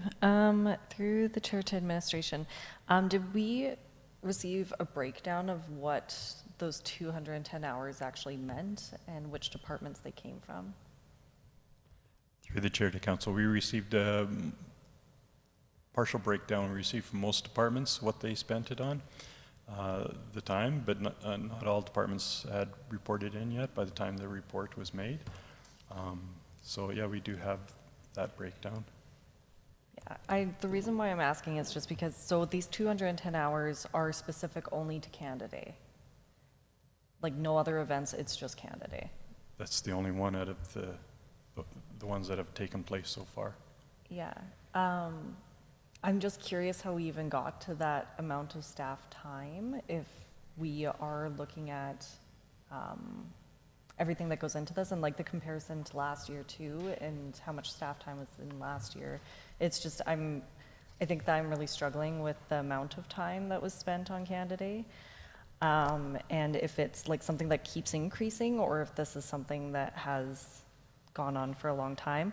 But if in the agreement it states that it's specific only to committees and everything, I think that there needs to be some communication between administration and this community group to figure out how they're going to work this going forward, and being really clear about what the staff time was spent on and what their expectations are, because I feel like there's way too much disconnect between the two right now that I'm not sure if anybody knows where we're at with this. So I think that it just needs to maybe be a sit-down meeting of what are the expectations, what's actually in the agreement, and where we go forward from this. I'm just concerned that like we accept this as information and then it just kind of goes nowhere. So I just wanted to be clear that there should be some clear communication about this. And you can bring that up in new business and direct administration to work with. I will do that. Anything further? Ready for the question? Those in favor? Carried. We are going to take a 13-minute break.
All right, welcome back. We're going to move into 10.1, draft donations policy, request for an extension. Good morning, Mayor Gandam and members of City Council. The donations policy is part of my inheritance of reports to bring forward to Council this year on behalf of administration.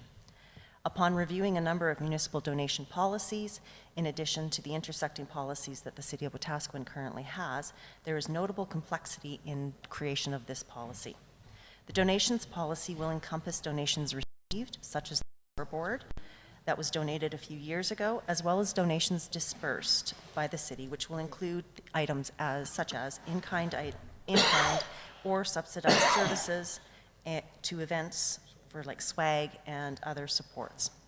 In order to provide council with a document that is complete and accurate reflection of what is currently best practice, administration is respectfully requesting an extension for this policy.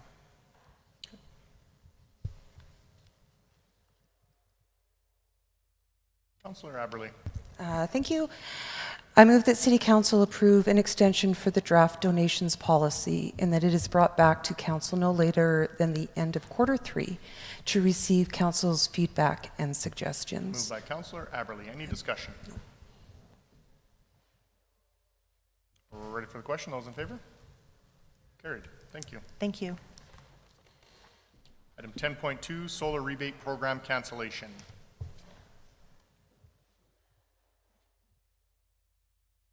Good morning, welcome.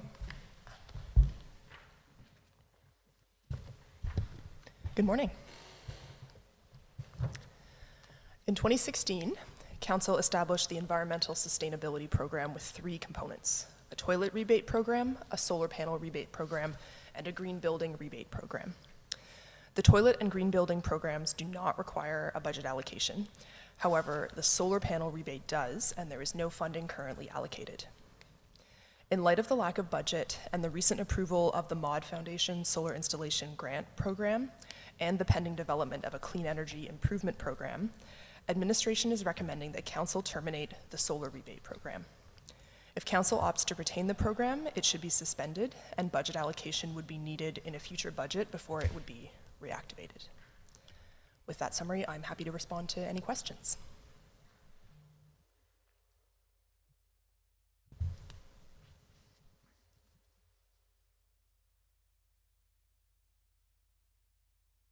Councillor Blatz. I move that City Council terminate the solar rebate program. Moved by Councillor Blatz. Any discussion? Councillor Aberley. Thank you, Mayor Gandam. Through the chair to administration, if you can just help me understand what I read a little bit, because I wasn't here when this was happening. I wasn't on council. So $10,000 was allocated. $3,000 was paid out. And there's no reserve left. And I don't understand, if you could just explain to me what happened to what I read, and it could be incorrect, $7,000.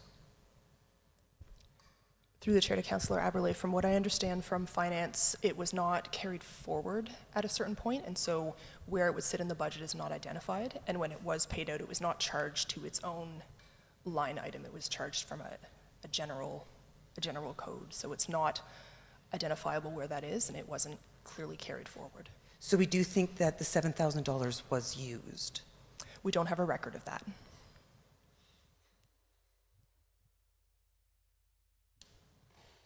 Thank you. Councillor Nielsen. Thank you. Through the chair, the length of the Maud and Susan Quinn Charitable Foundation is in place until the money is used up then? That's correct. So in perpetuity until the money is all gone? That's correct. Thank you.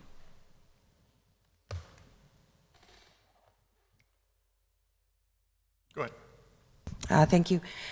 Through the chair to council, I am not in favor of this motion, so I will not be voting in favor of it.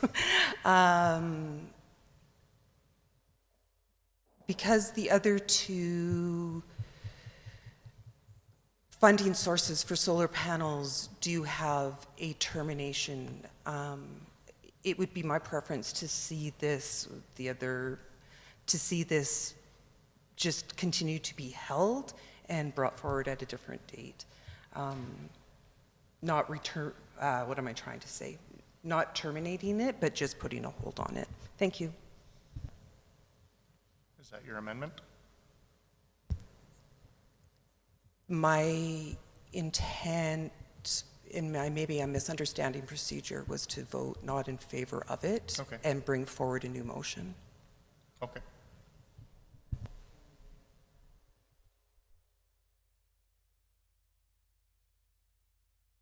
Okay.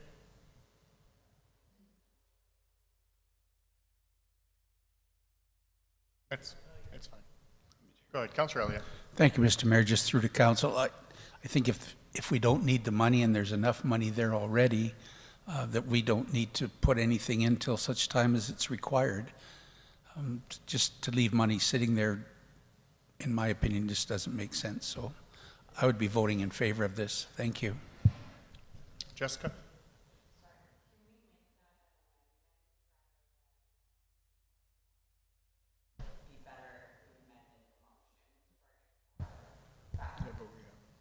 Councillor Aberlee's just not going to be supporting this motion, that's all, and then if she has a subsequent motion, then...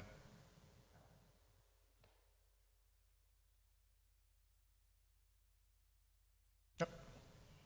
Thank you. Through the chair to Councillor Elliott, there's currently no money that, and that was why I asked the first question. There is currently no money being held in it. So my suggestion is that we're not putting it in the budget, but rather than terminating it completely, maintaining this as a potential future item. So that was the idea of, rather than it having to fully be added once again to this, to the green building rebate or what am I saying? Excuse me. Rather than changing the solar rebate program once the other two funding sources have been terminated, to maintain this, knowing that there is no current budgetary course of action. Councillor Bronco. Thank you. A little confused. So we budget with all the other, the toilet, the green space, we budget $10,000. So we must have put $10,000. We didn't, but we just said we have here $10,000 we put aside. For the solar panel rebate For the program. solar rebate. We used 3. So where did the 7 go? That's my confusion. Where did the 7 go? We must have it somewhere that if we don't... Through the chair to Councillor Branco, the information I had from finance was that it wasn't carried forward and allocated its own budget item, so it wasn't specifically earmarked going forward for this program. It's odd that we... Okay, I can't say words that I really want to say, but okay, I'll leave it at that. Thank you. Anything further? Ready for the question? Those in favor? Opposed? Carried. Thank you, Emily. 10.3, extended producer responsibility. Morning, Sean. Good morning, Mr. Mayor and Council. At the February 12th, 2024 regular council meeting, information on the EPR program was presented. I'm just going to go give you a quick overview, reminder of what this is about. The extended producer responsibility shifts the physical and financial burden of collecting, sorting, processing, and recycling waste to the producer and away from local governments and taxpayers. Alberta's new EPR framework will diversify our economy by encouraging companies to find innovative ways to recycle more materials and produce less packaging waste. So I'm back with a bit of an update today. Circular Materials is looking for a decision on what model of service we'd like to go ahead with. It was previously called the indirect service model and the direct service model. It's now been updated to the opt-in service model and opt-out service model. So within the opt-in service model, the city would continue to manage the current recycling program as is. Payment will be provided by Circular Materials based on the cost of that operation. The city will continue to manage customer service under any current contracts or our current processes. The city will continue to manage the promotion and education, the support from the Circular Materials, and a top-up will be provided for P&E and contract administration. In the opt-out service model, Circular Materials will manage the collection and post-collection responsibilities for the recycling program. They will negotiate directly with the collection service provider and administer the collection contract. The collection service provider will be responsible for customer service with escalated inquiries managed by Circular Materials, and they will directly lead promotion, education, and collaboration with the city. So this decision needs to be made by August 1st of this year, and administration is recommending that we go with the opt-out service model. Councillor Aberley. Thank you. I move that City Council directs administration to advise Circular Materials that the City of Wetaskiwin chooses the opt-out service model for the administration of the Extended Producer Responsibility Program. Moved by Councillor Aberley. Go ahead. Just one. I just have a comment, not a question. I am excited to see this occurring in our community, and both the province and municipal governments moving forward with these changes. I think it's great both for our environment and for our citizens in general. Councillor Nielsen. Thank you. Like Councillor Aberley, I'm excited to see the EPR program come into place. I'm not convinced that opt-out service is the way to go. I wonder who is advocating when we divest ourselves of that whole sector, who advocates on behalf of our citizens in the event that the services are unsatisfactory or there's problems or whatever, because we've opted out completely. And I think this is more than just a one-off question. For me personally, in this last term on council, we have outsourced or discontinued RCMP support staff, custodial cleaning, garbage pickup, including regular curbside. We've outsourced water and wastewater. We've outsourced, we don't no longer do marketing or booking of Memorial Center because we don't own it. We have divested ourselves of the responsibility of archives and FCSS, and now we are potentially divesting ourselves of responsibility for advocating on behalf of our citizens on this particular program. And so for me, this is just one more discontinued or outsourced problem, and we have not talked about staffing related to any of this, whether it's at the worker bee level or at the administrative level. There's an awful lot of things we're no longer doing. And I think as we outsource more and more and more, we lose more and more control of setting service standards in our community for our citizens. So I will be voting against this motion. Councillor Bronco. Thank you, Tyler. Couple questions. One, so we're recycling. We're going to have a private come in and do the recycling. Sorry, through the chair to Councillor Bronco. It depends, right? So Circular Materials, their mandate is to match the practice that the city has with the garbage collection. So they will implement a curbside recycling program. In the interim, the recycle center will continue to operate as it is now. And the city will look after that, or the private contractor? That's what needs to be decided today. Yeah. So if we go to opt out, they still use the city property, and the city still does the maintenance of that property? We need to figure out with Circular Materials how that all works out. It's still very much a program that's being developed as they go with it. So we would enter into negotiations with them on how that would work out. And my other concern is my colleague, the hours of operation, because we always seem to cut back and we get a lot of heat from the residents' hours of operation. But, okay, it's hard to vote on something like this when we don't know the options we have right now. Yeah, and I will say that if we choose the opt-out service model now, we can always choose opt-in at a later date. Councillor Elliott. Thank you, Mr. Mayor. Through to Sean, that's what I was just going to say. We don't have to go on it right now. The other thing is there may be other contractors available. Right now, the government is saying if you do this, you have to take the contractor that's available and nobody else.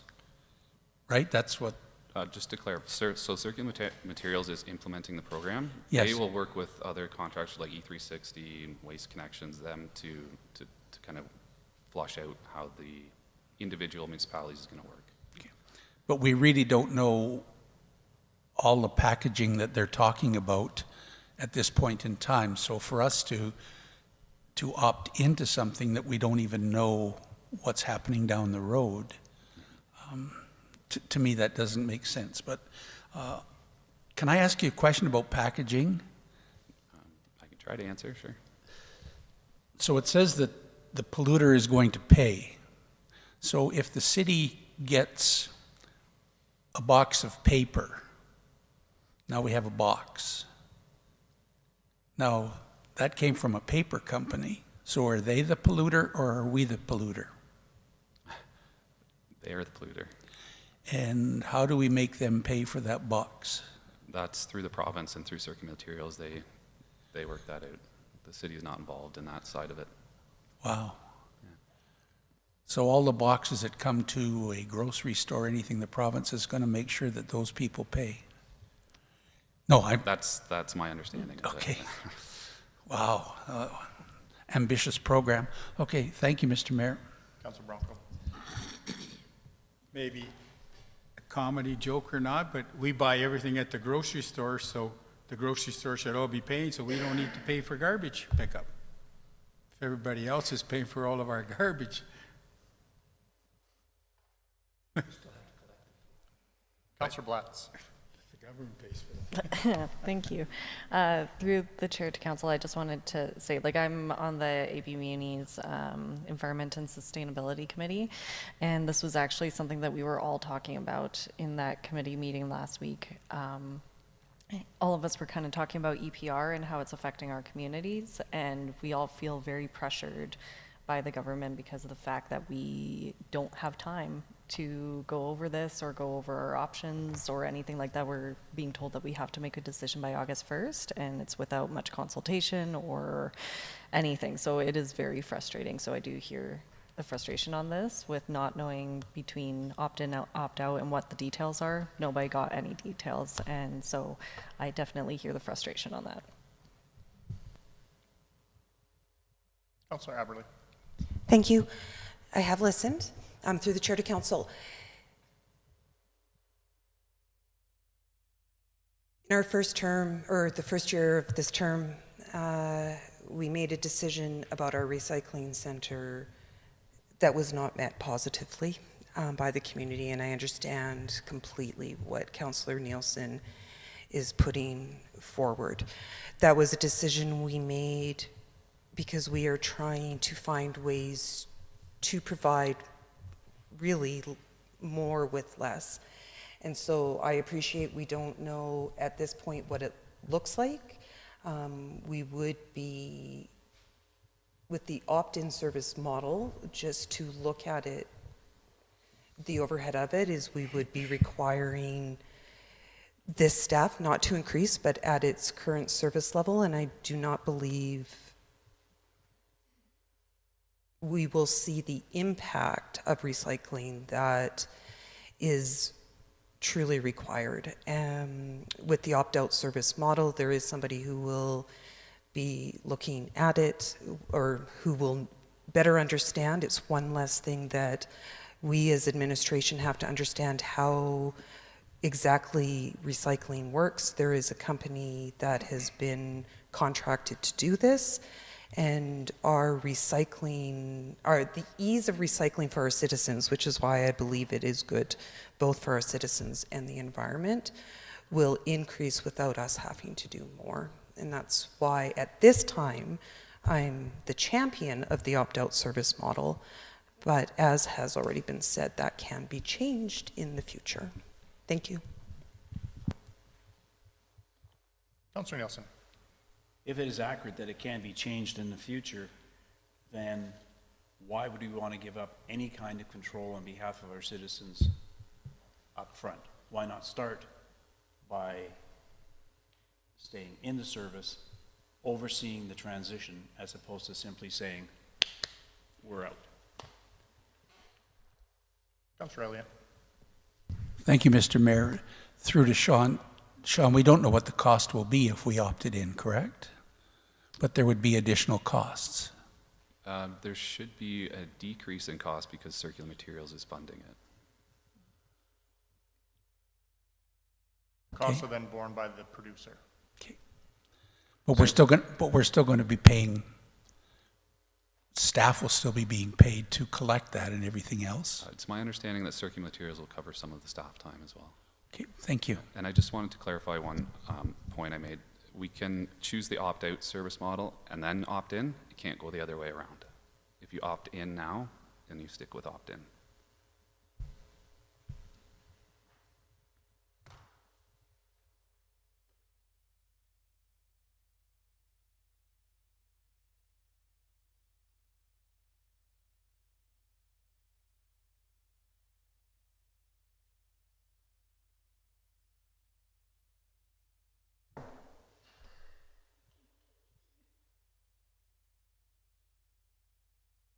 There's what?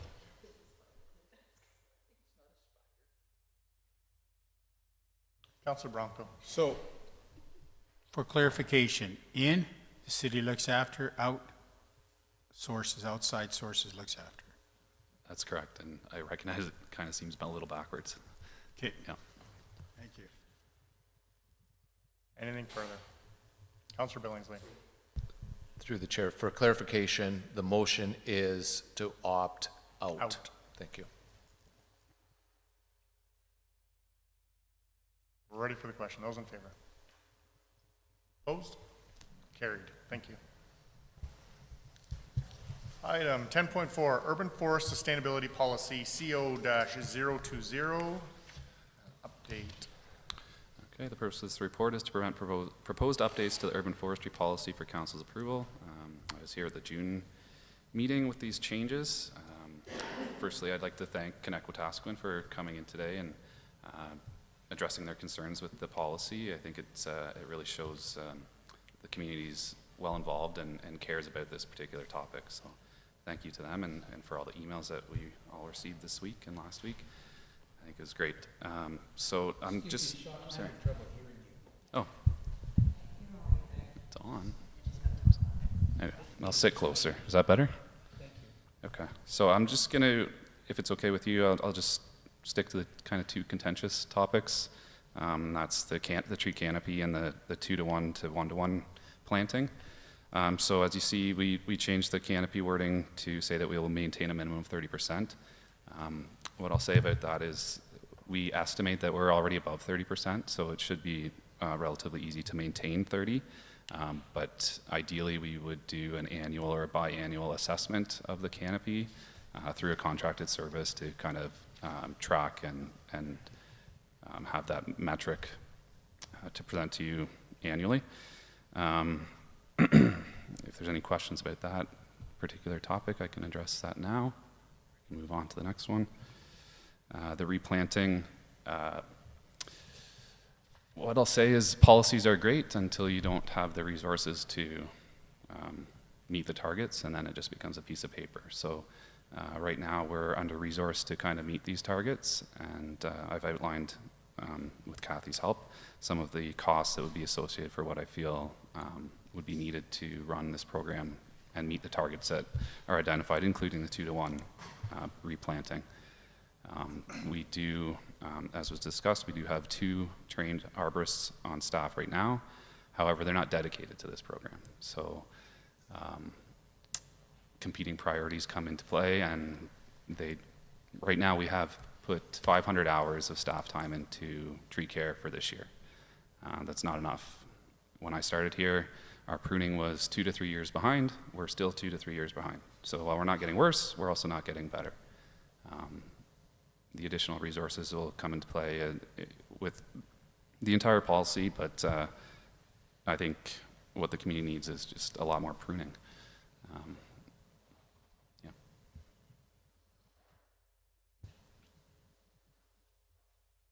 Councillor Blatz. I move that City Council approves the Urban Forest Sustainability Policy as presented. Go ahead. Through the chair to Sean, there was a question that came from Open Mic that I actually had the same question written down for today, which was there's a part of this that says the cost of these positions range 178 to 219 per year. Is that for the 2 staff members that we have right now, or are you talking in addition to what we have right now? Through the chair to Councillor Platt, so it would be in addition to what we have right now. Okay, so in order to complete this, like in order for us to meet the goals that this policy has outlined, we would need 2 extra staff members, is what you're saying in this. 3 extra staff members, including an analyst, yeah. Okay.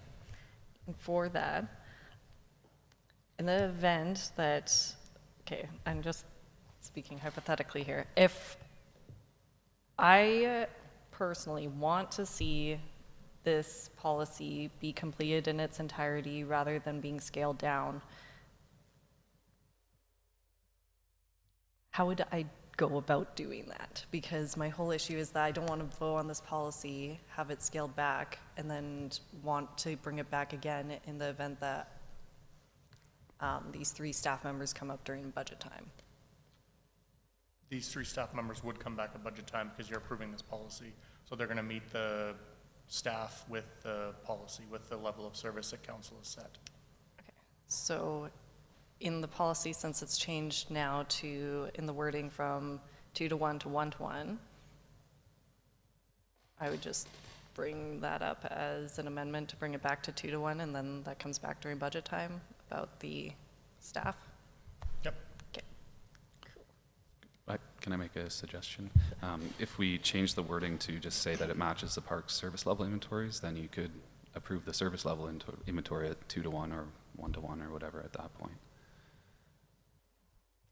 At that point during budget deliberations, or you're talking about changing the policy now? The policy could be changed to say that it would be based on the park's service levels, and then we can, the park's service levels can be adjusted at any point, and then through budget as well. Allocate more funds. Right. Okay. Councillor Billingsley. Thank you. Through the chair to Councillor Blatz. A few months ago, you had talked about investigating on grants through FCM. Where are we at? Good question. Essentially, I was told that we were investigating it through our finance department, so I'm not sure if they applied for it or not, because I was told that they will investigate and see if that meets what they think the community needs. Okay.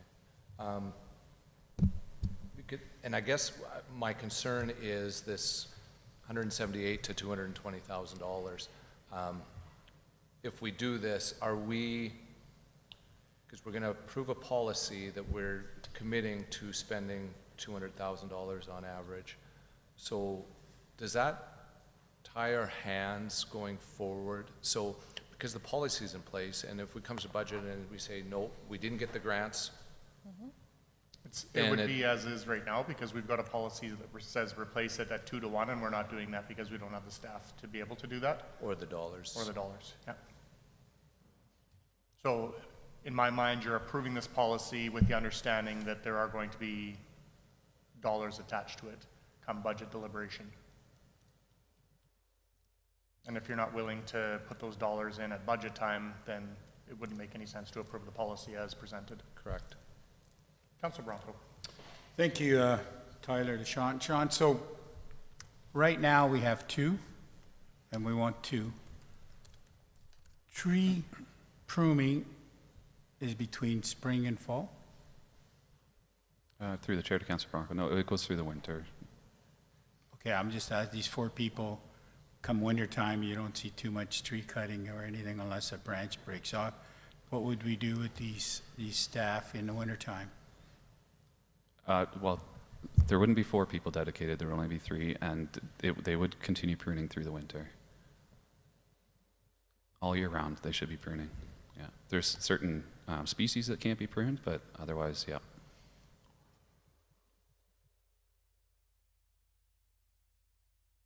Thank you.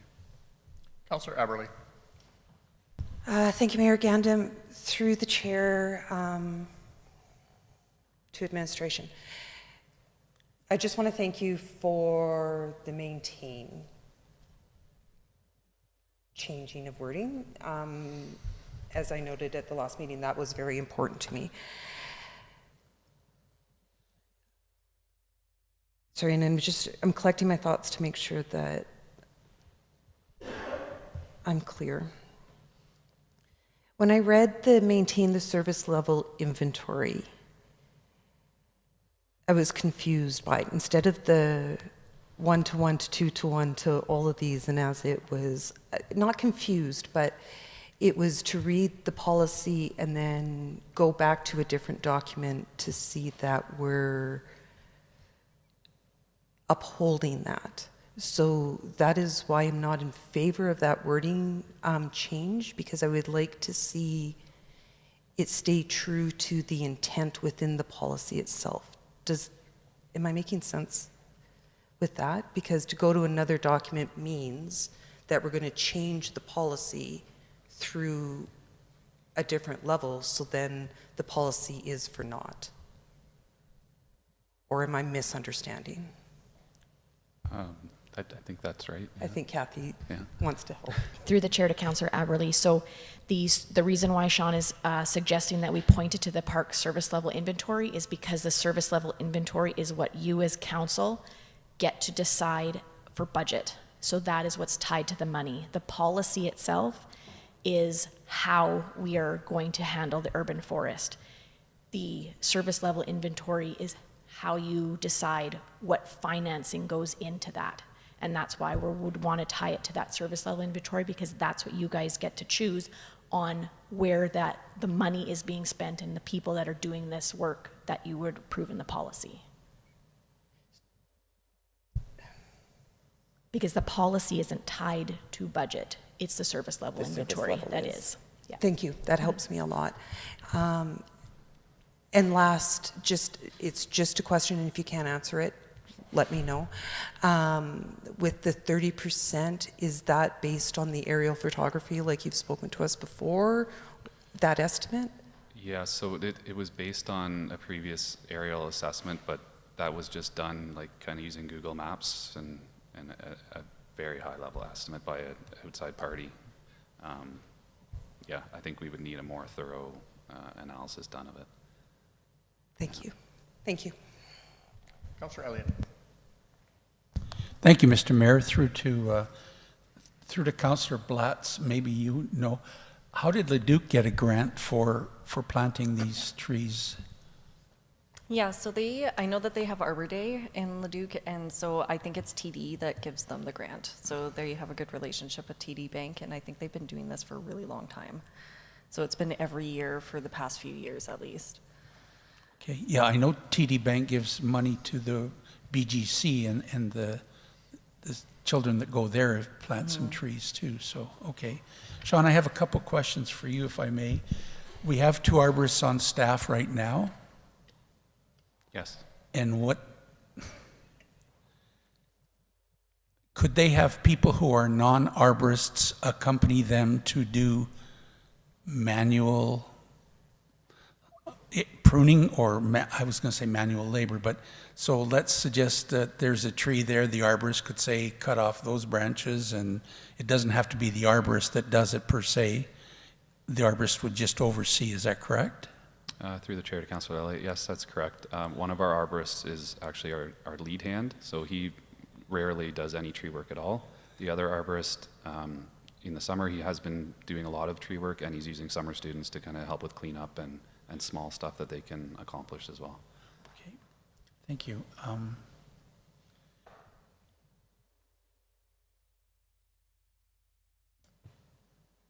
I guess the pruning would come under our service level as well then, right? Correct.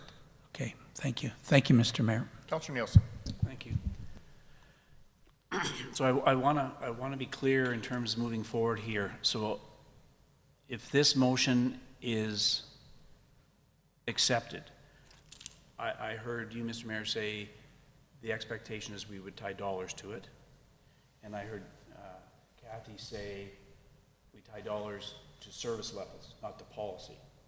So I guess what I want to know is, if I were to support this motion, it doesn't commit me to be voting to add $250,000 to the budget once we get to budget.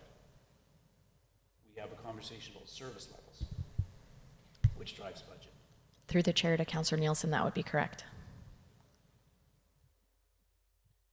And my next question through the chair to Kathy is, I had put in a proposal for a business case with regard to the auto mile relative to pruning, and the request was to put it off until this document comes forward. So how does this document then change the business case that I put forward, or does it change it? Through the chair to Councillor Nielsen, the business case wouldn't necessarily change. I guess the reason why suggesting to wait on that business case until today was to find out if council was supportive of what we're bringing forward in the policy. If you are supportive of it, then we can certainly bring those back at budget time if we were to increase the service level for pruning, whereby the 56th Street trees and the medians, because we are not currently meeting our pruning schedule, then we would be able to increase the budget at that time. Great, thank you. Councillor Billingsley. Thank you. Through the chair to, I guess, finance, I had asked the question to Councillor Blatz about the FCM grant. Has that been followed up with? Like, where are we at with that? Through the chair to Councillor Billingsley, administration did review this grant but decided not to apply because we didn't have sufficient capacity.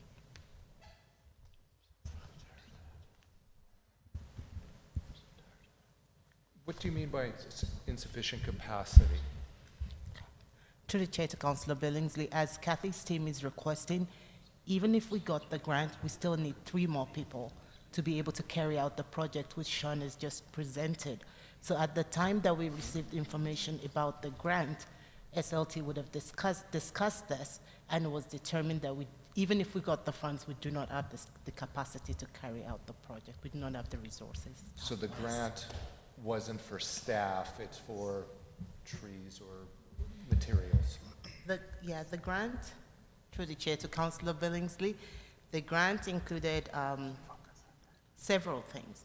Some of it was for equipment and to help, I just read it, now I forgot, to purchase equipment to aid in planting.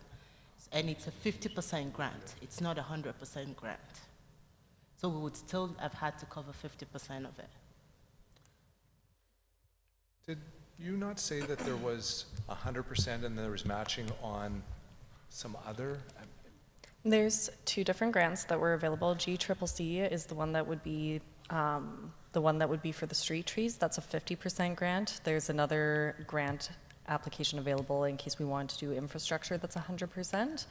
For the street trees, it would be 50%, and there is a section in the policy for staff remuneration, so it's daily rates being paid and regular salaries and benefits of applicants' staff.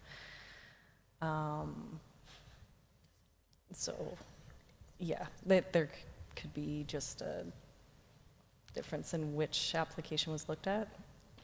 Okay, thank you. Councillor Bronco. Thank you.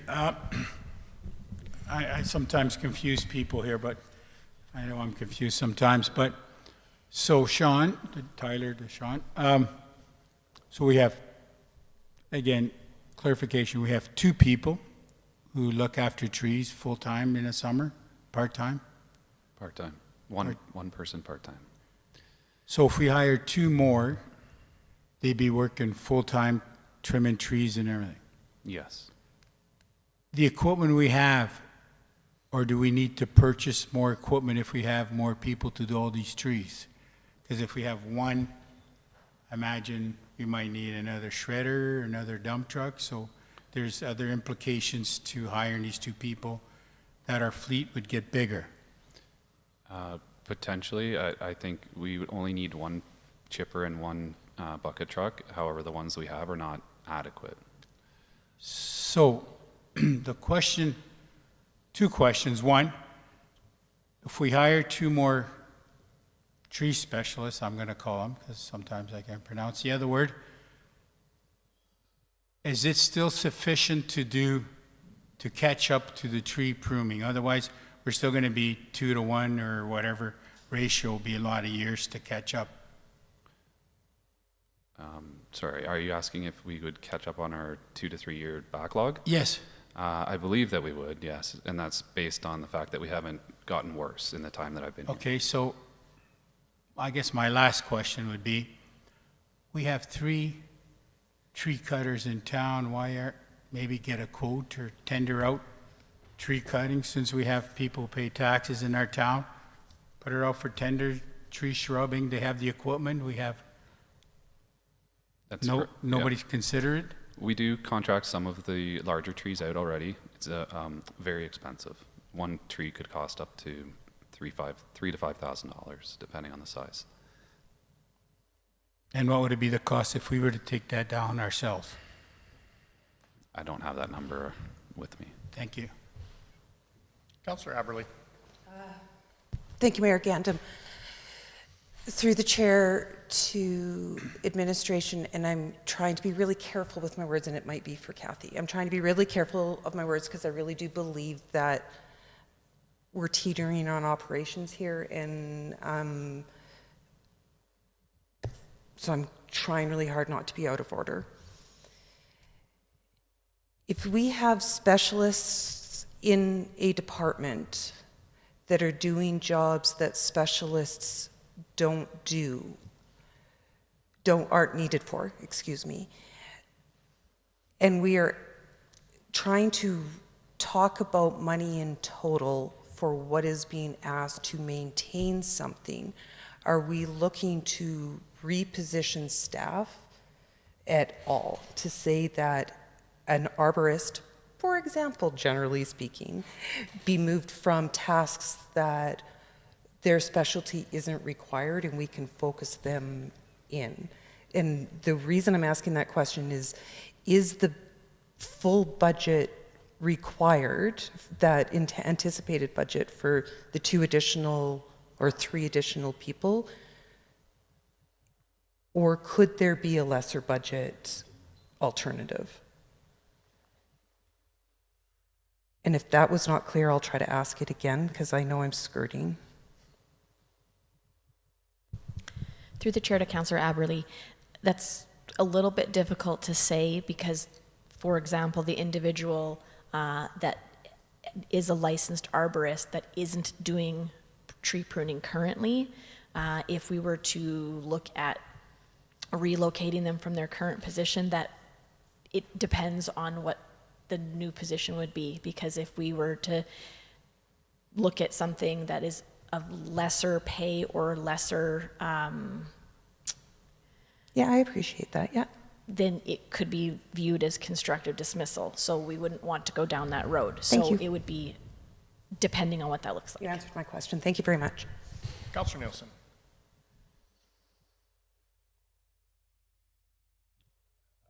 I'll step back, thank you. Councillor Billingsley. Thank you. Through the chair, I guess to Sean, under standards on page 5, urban forest 1D, the city shall encourage owners of private trees and follow support urban forest policy. What does encourage mean, and how, like, do we, like, what does that mean? Through the chair to Councillor Billingsley, it means that we'd like residents to kind of follow proper practice in pruning their trees and caring for their trees. If there's disease, that they remove them and that kind of thing, but it's not something that the city can enforce. Well, that's what I was wondering. Like, how do we encourage? Like, I think through policies such as this and you know, promotion and education could help as well. okay.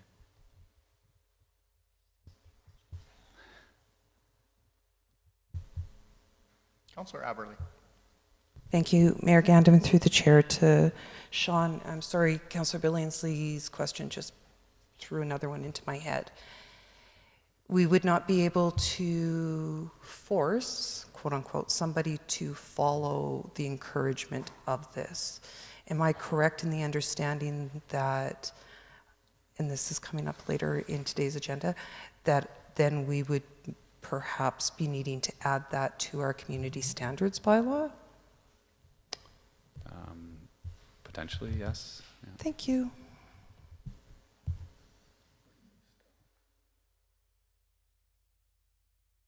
Anything further? Ready for the question. Those in favor? Opposed? Carried. Thank you. Thank you. Item 10.5, development permit application for Plan 0320745, Block 1, Lot 7, with a direct control environmental management. Councilor Bronco. I have a conflict of interest. Okay.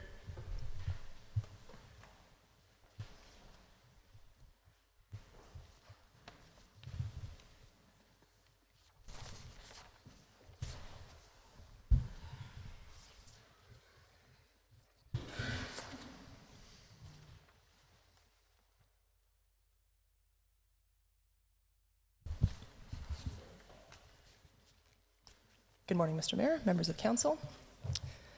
This item concerns an application for a development permit that has previously appeared at council. Last came for the existing use of... Branco needs to leave the room. I don't think as long as he's not speaking to it, if he's declared a conflict, I don't think he has to leave the room. And I'll... He can stay. Yep. Thank you. He is not speaking on this item. Yep. Okay, just wanted to make sure. Yep. Thank you. Okay. The application for... Point of order, Mr. Mayor. If there's any voting involved in this, he is not allowed to be in the room because they're allowed to influence the voting even if they're not speaking. I have to excuse myself. I looked at it. Yeah, I'm looking to my ledge services manager to say whether or not he can, like, as per the MGA, if he's declared a conflict, he can still be in the room. He's not speaking to it or voting on the matter. But the rationale behind that was the individual can still influence a vote by being in the room. Just the persona of that individual could affect the voting. Our procedural bylaw doesn't say anything about that right now. The MGA. So he can still be in the room but does not speak on it. Thank you. Go ahead. Thank you. So this application for the existing use of Plan 0320745, Block 1, Lot 7, was last presented to Council on May 13th, 2024. At that time, Council requested that the application be brought back today with additional information on landscaping. The applicant provided information on July 4th and 18th, and key elements of this information are attached to the request for decision. Notably, the applicant proposes to create a shelter belt along the berm at the north side of the property, consisting of a row of fast-growing willow and a row of spruce. A planting plan that considers their mature sizes is provided as part of Attachment 1. As noted in Attachment 2, there are still some details of the plan to be confirmed to fully comply with the land use bylaw. These are within the scope of landscape plan details that administration would typically work on with an applicant as part of meeting a development permit condition following permit approval. Given the timing of this information, administration has not had the opportunity to fully do so. Also notably, administration has amended the recommended development permit conditions since this was last presented to council in a couple of ways. First, we've amended the landscaping requirement to note the relevant section of the land use bylaw for guidance and to include a need for some visual screening from 64th Street. This is based on a closer review of our usual screening requirements for outdoor storage areas as set out in the land use bylaw. Council may choose to uphold this or to direct administration to focus on landscaping that screens from adjacent residential properties only. Second, there is a proposed amendment to specifically include a landscaping security deposit requirement as permitted by Section 7.8.6 of our land use bylaw. As set out in this section of the bylaw, this type of security is equal to 100% of the landscaping cost and can be retained until the landscaping has been installed and maintained for 2 growing seasons. The city can draw on it as needed during this period for installation and maintenance. Overall, the recommendation to approve is based on administration's general approach to seek compliance wherever possible in these matters, and the proposed development permit conditions are those administration believes can best mitigate the concerns that have been identified. And so with that brief summary, I understand there's a lot of information here. I'd be very happy to respond to any questions.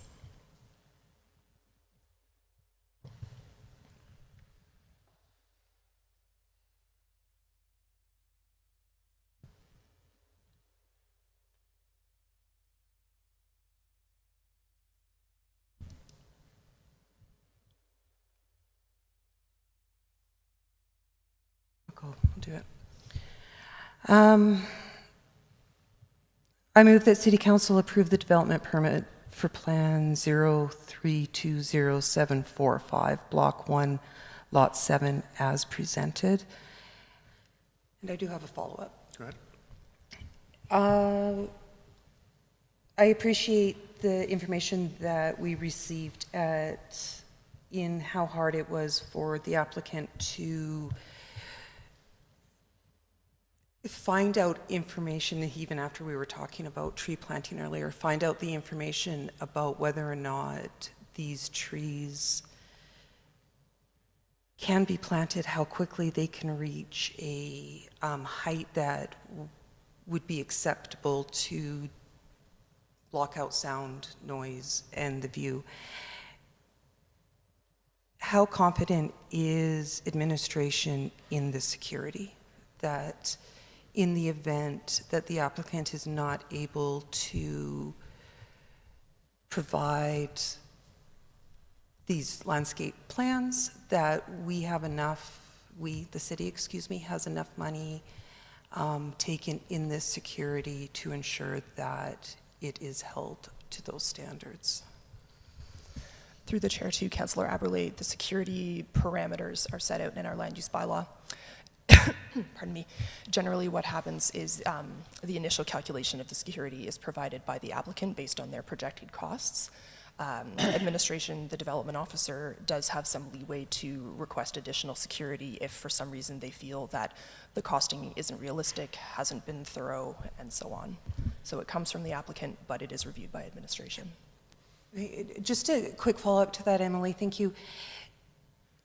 Once we vote on this, then, am I correct that it is now out of our hands and it will go towards the development, only what's on the development permit in general? We cannot change that. And my concern really is about the security is, will this go back and forth as to what is an appropriate amount? That is my concern with that, is that once we approve this, it's done. Correct? Through the chair to Councillor Aberley, I am thinking on this. Normally, it would be administration that would do sort of the negotiation and review with the applicant to do that. And I'm thinking if, because this is a direct control, if there would be a change to that.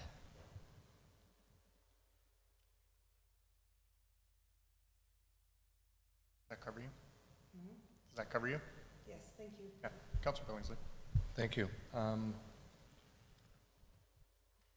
Through the chair to, I guess, council. I think that we should probably make that the amount, because it said that, or Emily had stated that it would be 100% of the estimated costs of the project. But we don't know, do we have any idea of what that estimate would be? Through the chair to Councillor Billingsley, we haven't been provided that estimate at this time. Okay. And is that normal that we, Is that process normal, that you would not know that at this time? Through the chair, Councillor Billingsley, I'm just thinking about this in the context of Yeah. direct control.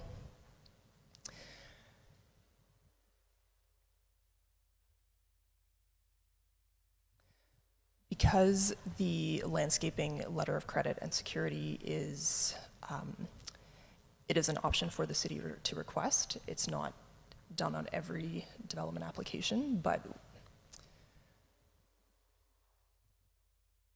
we would request it at the time of approving the plan and doing the final approval of the plan.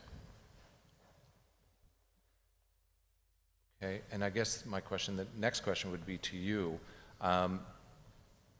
Somewhere in the application, it talked about it had a year to have this done. I think it was a year. Yeah, item 6, must be, all landscaping site must be complete within 12 months. Or what? Through the chair to Councillor Billingsley, then the development permit is not valid. So Or then we could stop work draw, order or we could draw on the security that was provided to complete it. Then we would complete it. And then, I guess that's the reason why you take the security deposit, right? That's right. But do we, my concern of that is that do we have the, if this property owner decides, well, I'll just wait the year, I'll let them do it, I was gonna pay it anyway, I'll let them do it, and I don't have that hassle. And do we have the resources to be able to go and plant trees and build berms and all those other things? That would be my concern. Do we have the capacity to do so said project?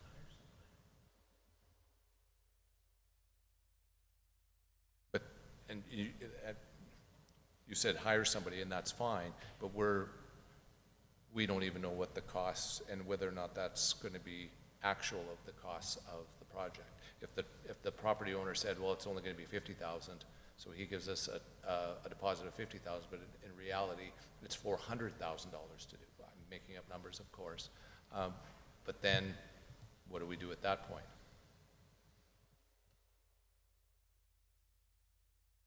Because we only took a $50,000 deposit, as opposed to an actual cost of $200,000 or whatever it is to actually do the project. So these are a little bit more of concerns to me of approving this until we know exactly what the costs are going to be to do such. Councillor Aberley. Thank you, Mayor Gandam. Through the chair to council, if the past year and a half has taught me anything, it is that we sit here right now as the development authority.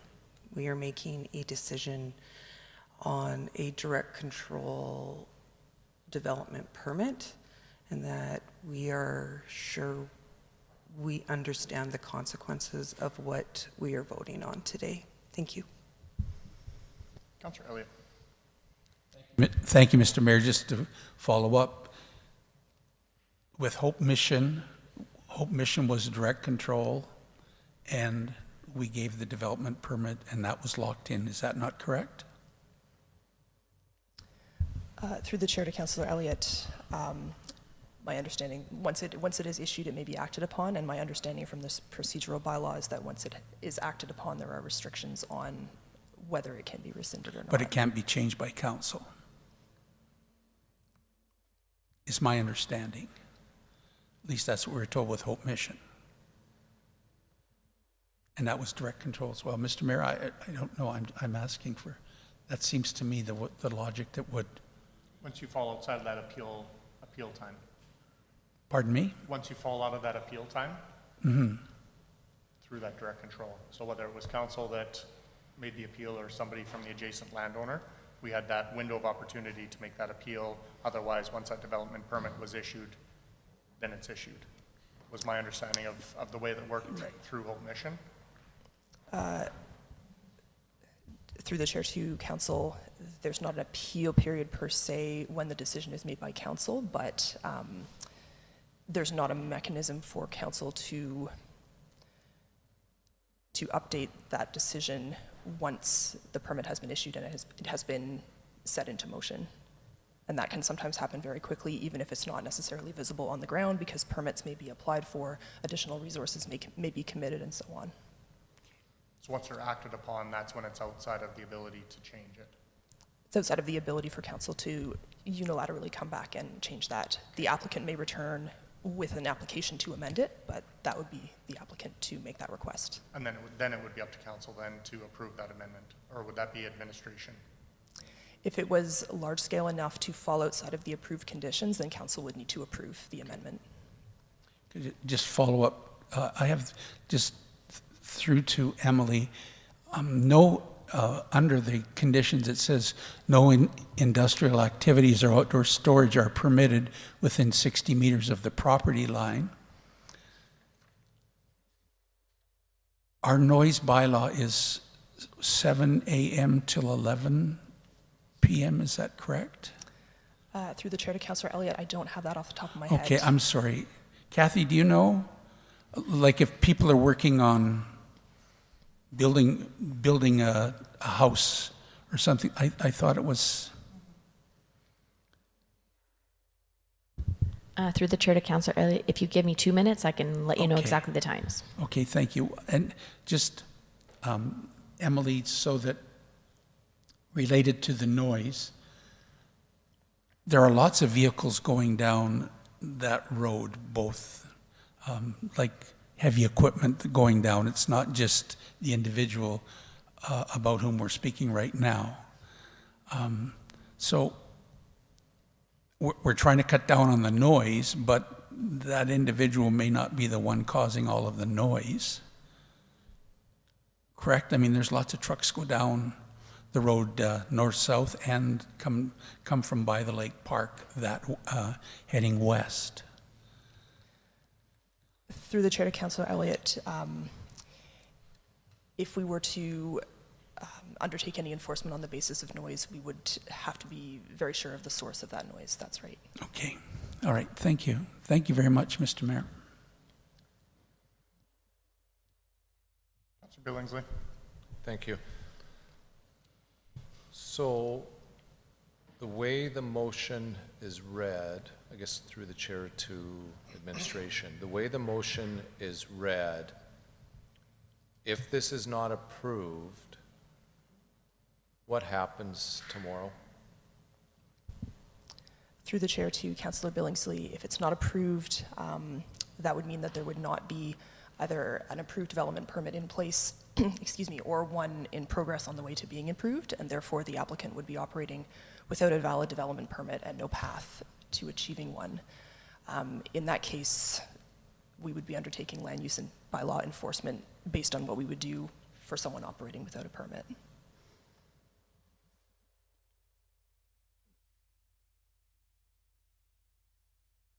Thank you. So we have a property where the landowner has been operating outside of the land use bylaw. This development permit would help bring that to a standard. But this has been an ongoing thing for a number of years. And so my concern then is that while we've received complaints on the property and the work being done, the fact that it doesn't meet the land use bylaw of the city, we get back into the beg forgiveness, don't ask permission. And I think we've seen that enough times in the community where we get property owners that will do something, or they feel like they're entitled to be able to do something without following the process that the city has laid out. And I struggle with that piece of it too, because if we're not withholding our own bylaws, what's the point of having the bylaws? And we should be able to do whatever it is that we want to do with our properties or within the community. So I won't be supporting the development permit and look for another way to work with the community, with the landowner, and with the neighbors who have been dealing with this for a number of years. Councillor Nielsen. Thank you. Again, for clarification through the chair to Emily, you made a statement just a few minutes ago to Councillor Billingsley's question about what happens if it is not approved. And you said there'd be it would not be approved and there'd be no road forward for approval. So if it's not approved, it's a done deal, it's over and done with. And the development permit would not be reconsidered again. Through the chair to Councillor Nielsen, there is a window following the refusal of the development permit application in which the applicant can't bring back substantially the same application. I believe it is 12 months. So within that time, the applicant would essentially have no option other than to be, if they're still operating on the site, to be continuing to operate without a permit. And so in that time, the city would have the option of undertaking enforcement mechanisms that might go up to and including having the applicant cease operating on the site. And do we have any jurisdiction to change that timeline from 12 months to something in a shorter time period? Or is that mandated through law? Through the chair to Councillor Nielsen, I can take that as an information point. I do believe it is in the MGA, but I can verify that. Okay, thank you. Another question, if I may, and I submitted this question earlier. Typically, how does the city acquire a utility right-of-way with other landowners? What is the process by which we acquire? Through the chair to Councillor Nielsen, we work with the landowner on them basically when the need for them is identified, and sometimes that's that's at subdivision, sometimes that's at the development permit stage, but when that comes up and needs to be a condition of the relevant approval, then we have those surveyed and registered on title at that point. And because the utility right-of-way is a condition on this particular permit, if this permit is not approved, then what happens to the utility right-of-way? Through the chair to Councillor Nielsen, we would still be entering into discussions with the landowner on aiming to achieve that. This simply offers sort of a cleaner path forward. Is there any means to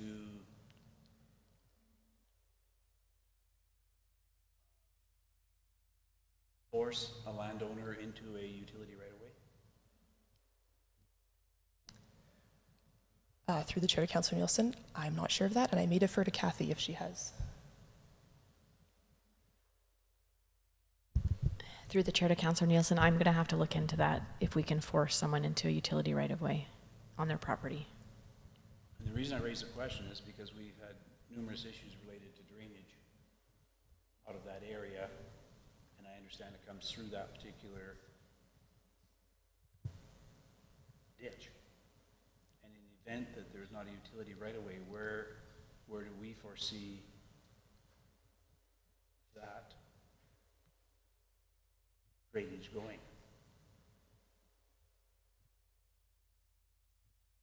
Through the chair to Councillor Nielsen, the drainage through that area is based on a plan that has a Water Act approval that is intended to drain by the Lake Park. And so any right-of-way that we obtain is intended to be in the service of that. If it's not able to proceed according to what was approved, we may continue to have drainage issues south of where this property is. And you may not have the question or an answer for this question, but can that drainage ditch be blocked? Through the chair, Councillor Nielsen, I'm sorry, I didn't hear the end of the question. Can the drainage ditch be blocked or filled in, or is that part of a provincial legislation related to drainage? Through the chair to Councillor Nielsen, if that were an issue that we were observing, we would likely consult with the province on what our options were related to the approval that's in place under the Water Act. But you mentioned that there's some degree of compliance necessary through the Water Act, or there are some conditions attached or something in a preamble just now. So I don't know where I'm going with this. Could the province legislate that ditch remain open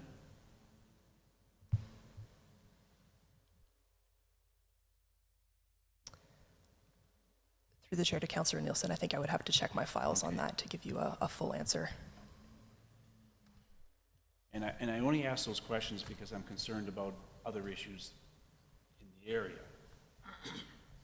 And I would share many of the same concerns as my colleagues, but to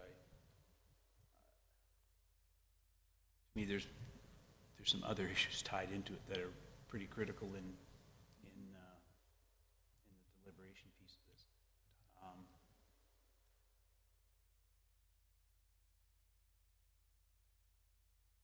I'm good, thank you. Kathy? Through the chair to Councillor Nielsen, I do have an answer to your previous question. A landowner has to consent in writing before a registration of a new easement is granted. However, if a landowner refuses to grant consent, the municipality can still obtain a right-of-way if we register based on a decision by the Surface Rights Board, expropriation, or a judge's order, if it is determined that registration would be in the greater public good. So in this case, we could request that, that because that drainage ditch drains a lot of the property south through that to the north, then we could, it is for the greater public good. So we could get an easement that way if there is a refusal. Thank you. Councillor Billingsley. Thank you. A question to Emily through the chair. Under the notice of decision, because of who we are acting as, because this is DC, can we add to the notice, or is, in other words, my concern in all of this is the deposit being held. I really don't want to, where I'd like to go is to have somebody independently of the cost of what this is going to cost to have done. Because my concern is that what's it actually going to cost, and we don't know. So is that something that we can do as an amendment to the notice of decision, or is that totally upon your department? Through the chair to Councillor Billingsley, Council may propose amendments to that list of conditions. They are administration's recommendation, but Council is the development authority. Okay.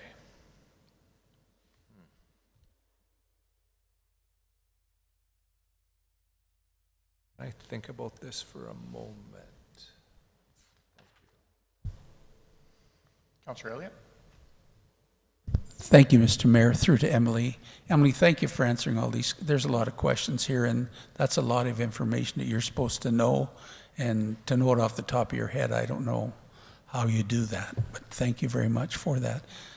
My question is, was any of this grandfathered way back when? Was any of the land use or any of the things that are happening on this property grandfathered? Through the chair to Councillor Elliott, our understanding is that it was not. It had, at the time that it was annexed, it had zoning related to urban reserve that was supposed to be set aside for future development. And then when it came into the city, there was a period of time where there was a memorandum of understanding in effect. That has ended. There was, I'm going to check my note to get the terminology right here.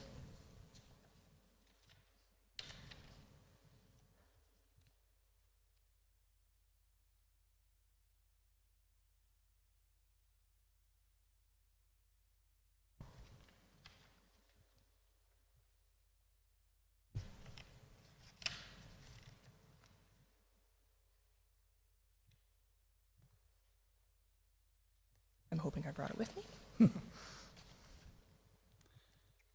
That's okay. It seems to me that way back when, early in my years in council, when this property came up, that we were grandfathering some aspects of it, but I honestly don't remember. I don't know if anything is written down, but I know there was something related to grandfathering the property, and that's why I asked the question. Through the chair to Councillor Elliott, My understanding is with the timeline, when this property was annexed into the city, it didn't have this development on it at that point. And so when the applicant changed the use of the property after that time, then it would not fall under the zoning in effect. Okay, thank you. And again, I appreciate all your information. Thank you very much. Thank you, Mr. Mayor.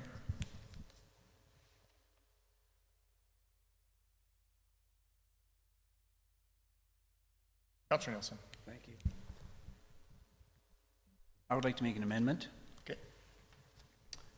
To the motion as it reads. One of the conditions is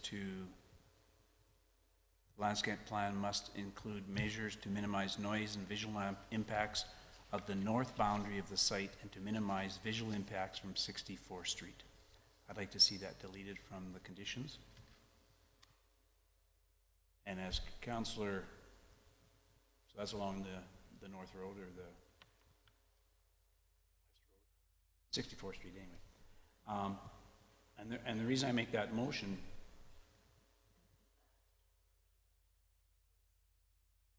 I'd like to see the condition of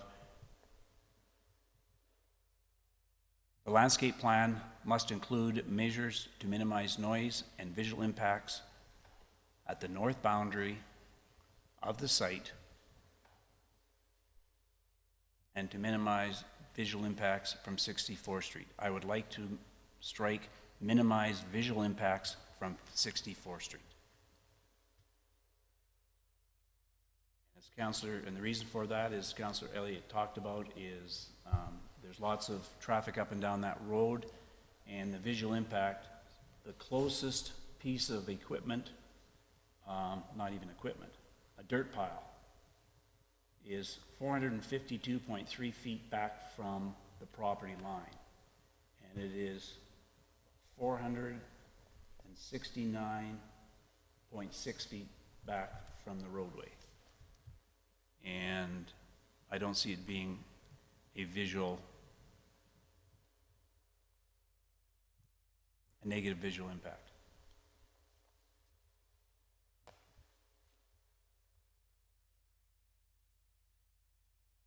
To the amendment.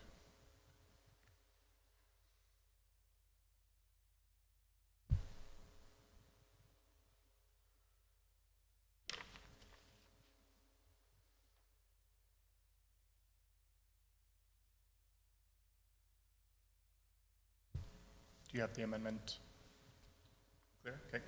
Can you just pull it up on the screen, please?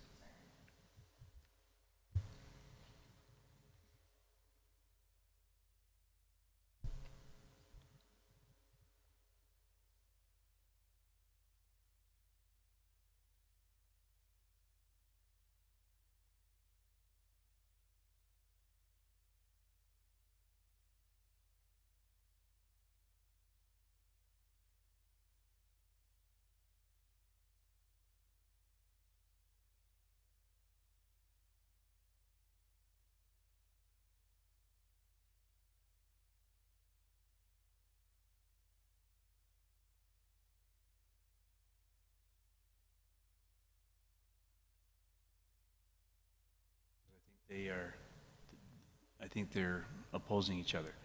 All I would like struck from that sentence is Strike visual impacts from 64th Street? correct. Okay. So nothing for the north side of the property?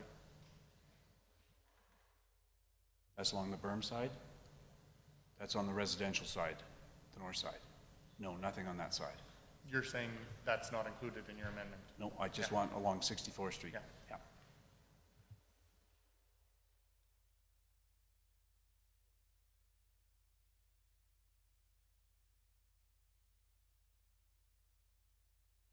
So you can just take out the minimized noise at the north side of the site. That won't be a part of the amendment. The only thing in the amendment is to strike the visual impacts from 64th Street.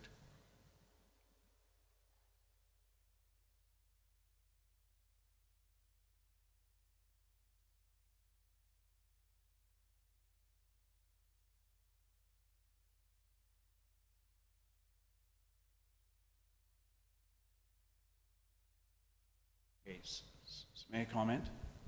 Yep. And again, I'm not sure this is capturing it. What I'm trying to say here is there is no need for a visual barrier on 64th Street. To strike visual barrier from 64th Street, not impacts.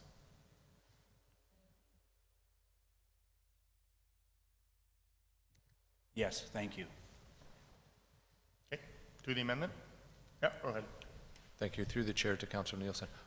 Why do you believe that we don't need it? We're dealing with visual impacts. And I understand the visual impact north to the neighbor. But across the road from that particular property on 64th Street, there's no development there at all. Zero.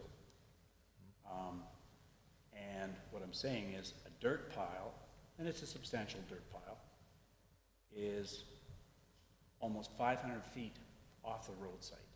I don't see it as being a negative visual barrier in that area.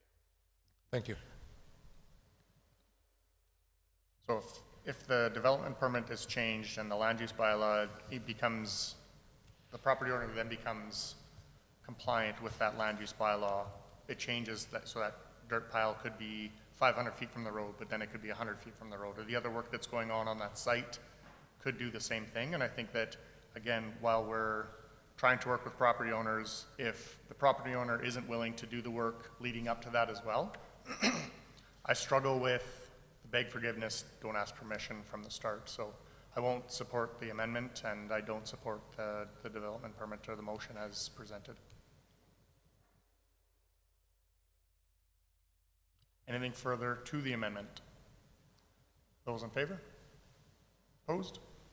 Defeated. Back to the motion. Oh. Excuse me. I would like, can I make an amendment as well? That an independent landscaping plan costs be provided and the guarantee security to be held at 100% of project cost until completion.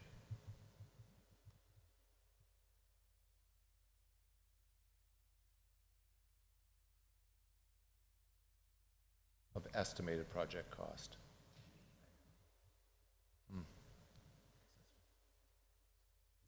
So, and I think we'll just wait, make sure they get the amendment right, and then. Do you need that again? Yeah. An independent landscaping plan costs be provided and the guarantee security to be held at 100% of estimated project costs until completion. And it speaks in here that it has to be done within a year.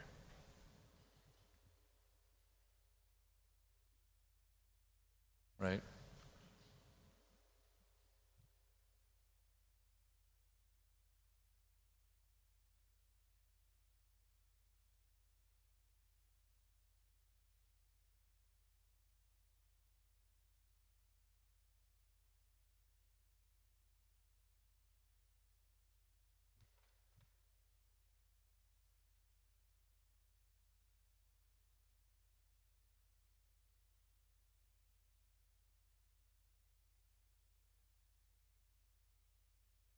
I'm sorry? What? I have it as 6. Let me just, hang on. Yep, where it speaks to the landscaping must be completed within 12 months. Yes. So an independent landscaping plan cost. Also, independent. Yeah. So number 5, as condition of approval of the landscape plan, the applicant must provide a guaranteed landscaping security. So it should be under number 5.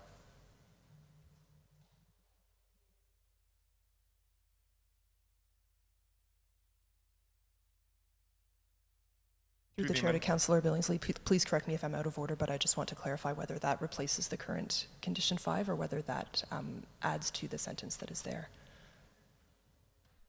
I think it adds to it. So in other words, I don't want it to come from the property owner because I've got concerns. The property owner would want to put down as little as possible, and nor do I blame them for doing so. But that may not necessarily be the true costs of the project. Okay. Anything else to the amendment? Yeah, Councillor Eberly. Thank you, Mayor Gandam. Part of my concern with this too, and I appreciate the motion because it is one of the things that, or the amendment to the motion, because it was one of the things that I've been struggling with when I read through this. We haven't, or yes, as the development authority or as land use bylaw, we haven't determined what that would look like. And as was put forward in the proposal by the applicant is that it will, of course, be, little trees will be easy. And just because I have a laurel leaf willow, I know how quickly they can grow.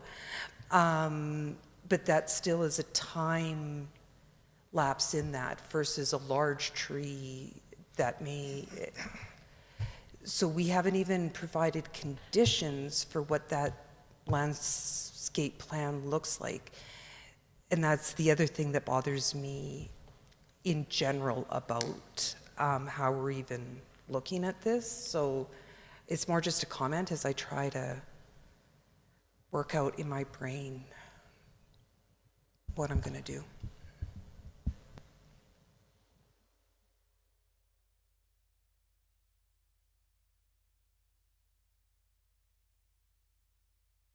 Anything more to the amendment? Ready for the question? Those in favor? Sorry, I'm processing. That's okay. Could you repeat again, please? Yeah, the amendment. So to include an independent landscaping cost be provided and that 100% of the estimated costs be held. Okay, thank you. Yeah. So ready for the question? Those in favor? Carried. Thank you. Back to the original motion.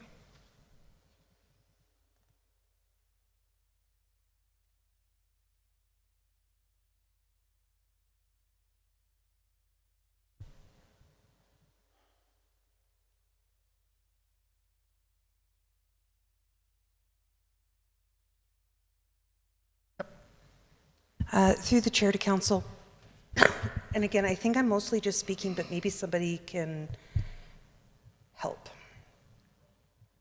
I am struggling, and I am struggling with the comments that Mayor Gandam made with the due and beg forgiveness. I'm also struggling with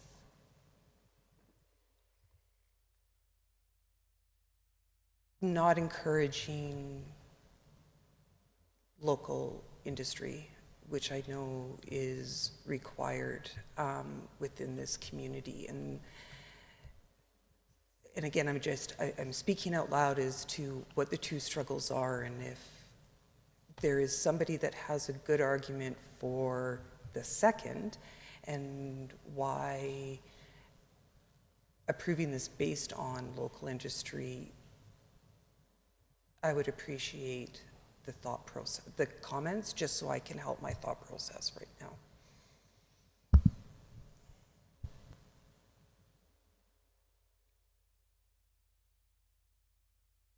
Thank you.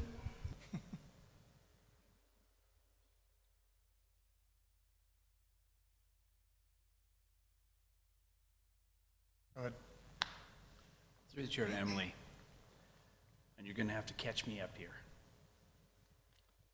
So prior to this conversation, this section of property was zoned what? Urban reserve? Through the chair to Councillor Nielsen, prior to annexation, it was part of the county, zoned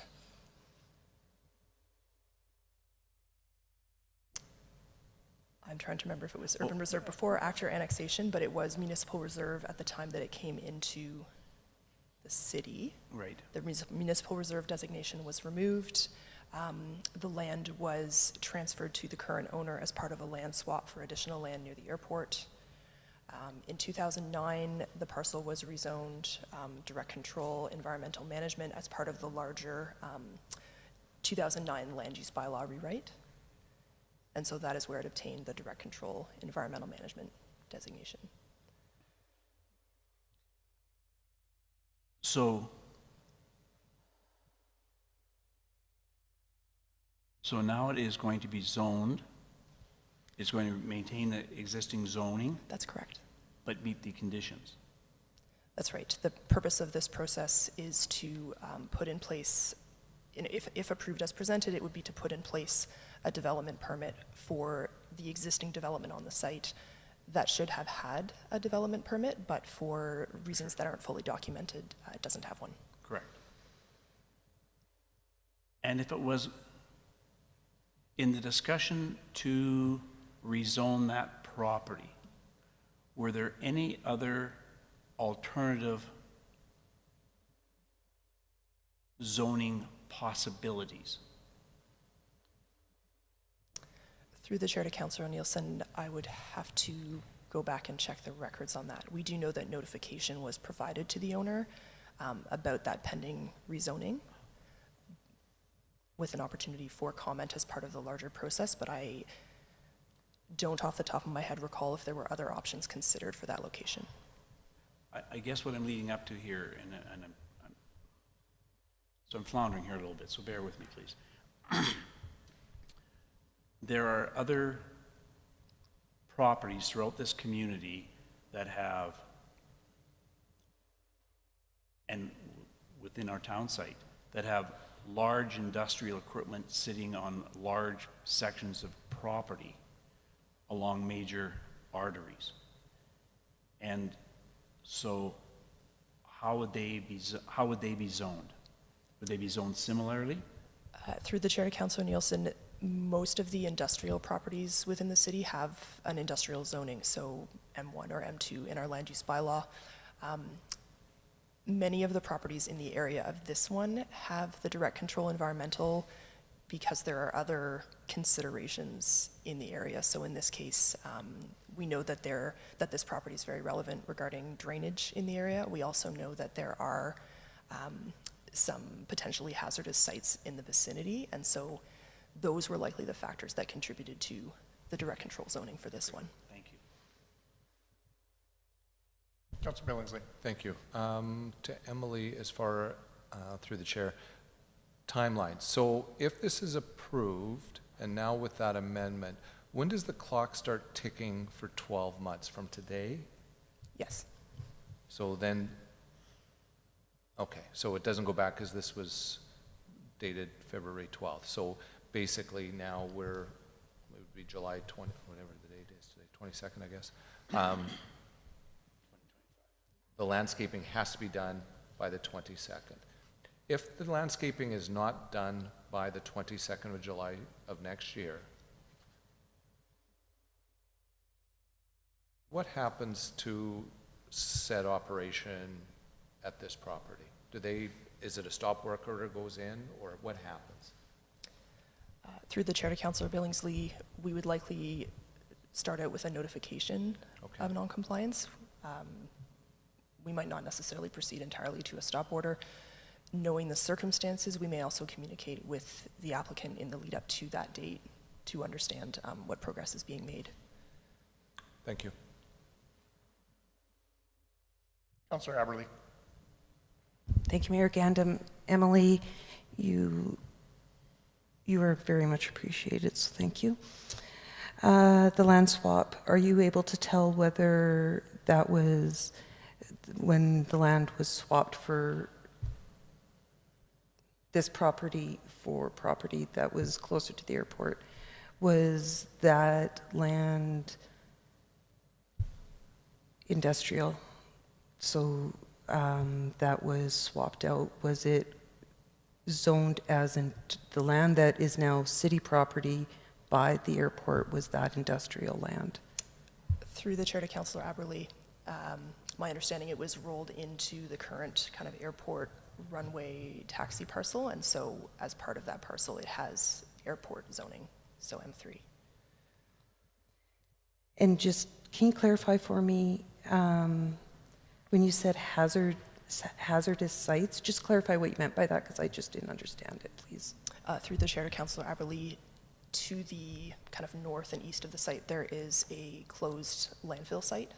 And then also a little bit further to the east, there's a known contaminated former industrial site.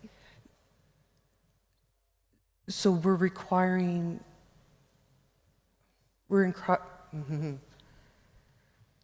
that impacts this property how? Just explain it because I really don't understand.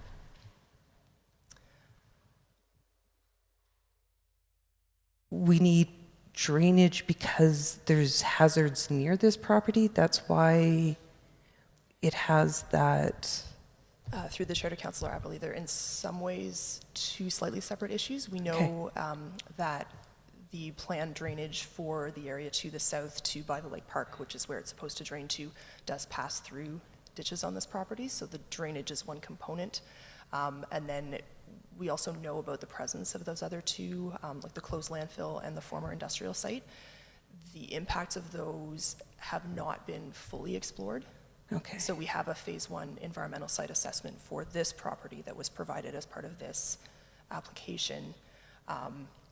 There hasn't, and that's just an overview of records on the property. So one of the conditions that administration is proposing for any future development, not for this one, but if any additional work is done on that property in the future, we would request that the applicant do a phase 2 at that point, because that involves sampling some of the ground and the soil and water in the area to understand a bit better what some of the impacts are. So the drainage and the nearby potential contaminated sites are two separate things, but they likely played into the zoning for this site. Okay, thank you. In terms of the landscaping plan by the property owner, is there still outstanding information that we've requested? And I'm just maybe not understanding it fully. So we received information on July 3rd and July 18th, but there was still more detail needed to meet the requirements of the land use bylaw. So sorry, go ahead. No, through the Chair to Council, I understand there's a lot of information provided for this. I noted in attachment 2, just there are some additional details that we would request. So additional information on the grading, which would also play into a grading plan. That's another condition. Some information on the existing trees and shrubs, if there's anything that would be removed, and then also how the landscaping would be kind of watered and helped to establish once it's put in place. And then additionally, the cost as well, that would be part of the security discussion. So we had asked for that information mid-June, but are just starting to get that information now? That's right. Yeah, we had hoped to receive it by mid-June. It's been coming in since then.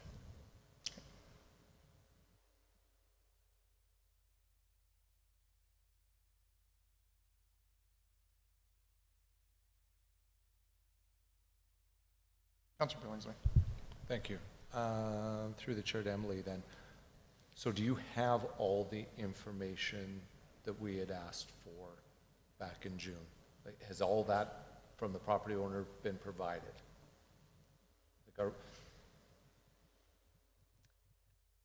Through the Chair to Councillor Billingsley, it may depend on the reading of the motion. The motion directed administration to bring back options on a landscaping plan for this development permit.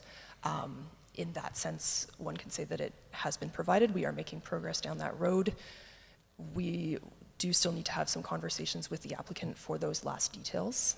But again, it's not out of the realm of what we would normally follow up with an applicant on. Thank you. If that is helpful.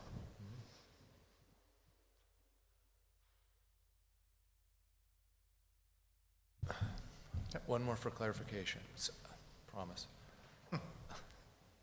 If this is not approved today, the property owner then would no longer be able to conduct business there and could not apply again for another year. Is that correct? Through the Chair to Councillor Billingsley, I would have to double check whether the time frame is 6 months or a year, but there would be a time frame past which there is a waiting period before the owner could apply again.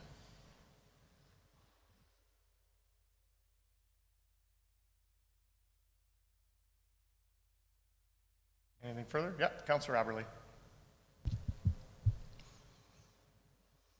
Thank you, Mayor Gandam. Through the chair to administration, do we know whether or not this property is taxed as residential or non-residential?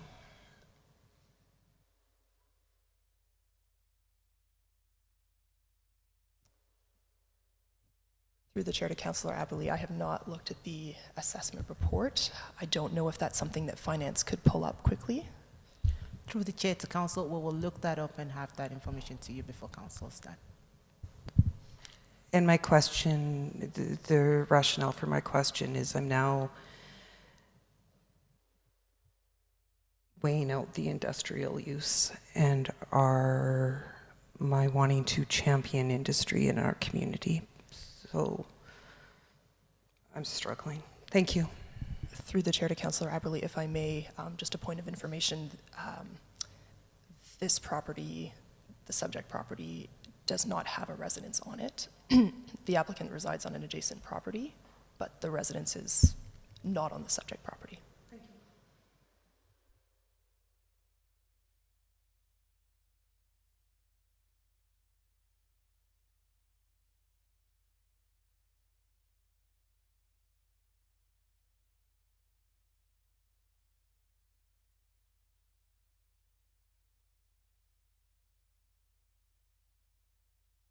All right, so the motion is to approve the development permit for Plan 0320745, Block 1, Lot 7, as amended,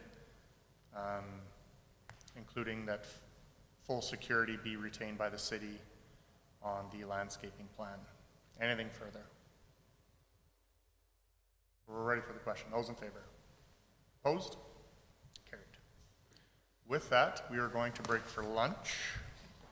We will reconvene at 1:40.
All right, I apologize. I got caught up in a conversation just coming into City Hall.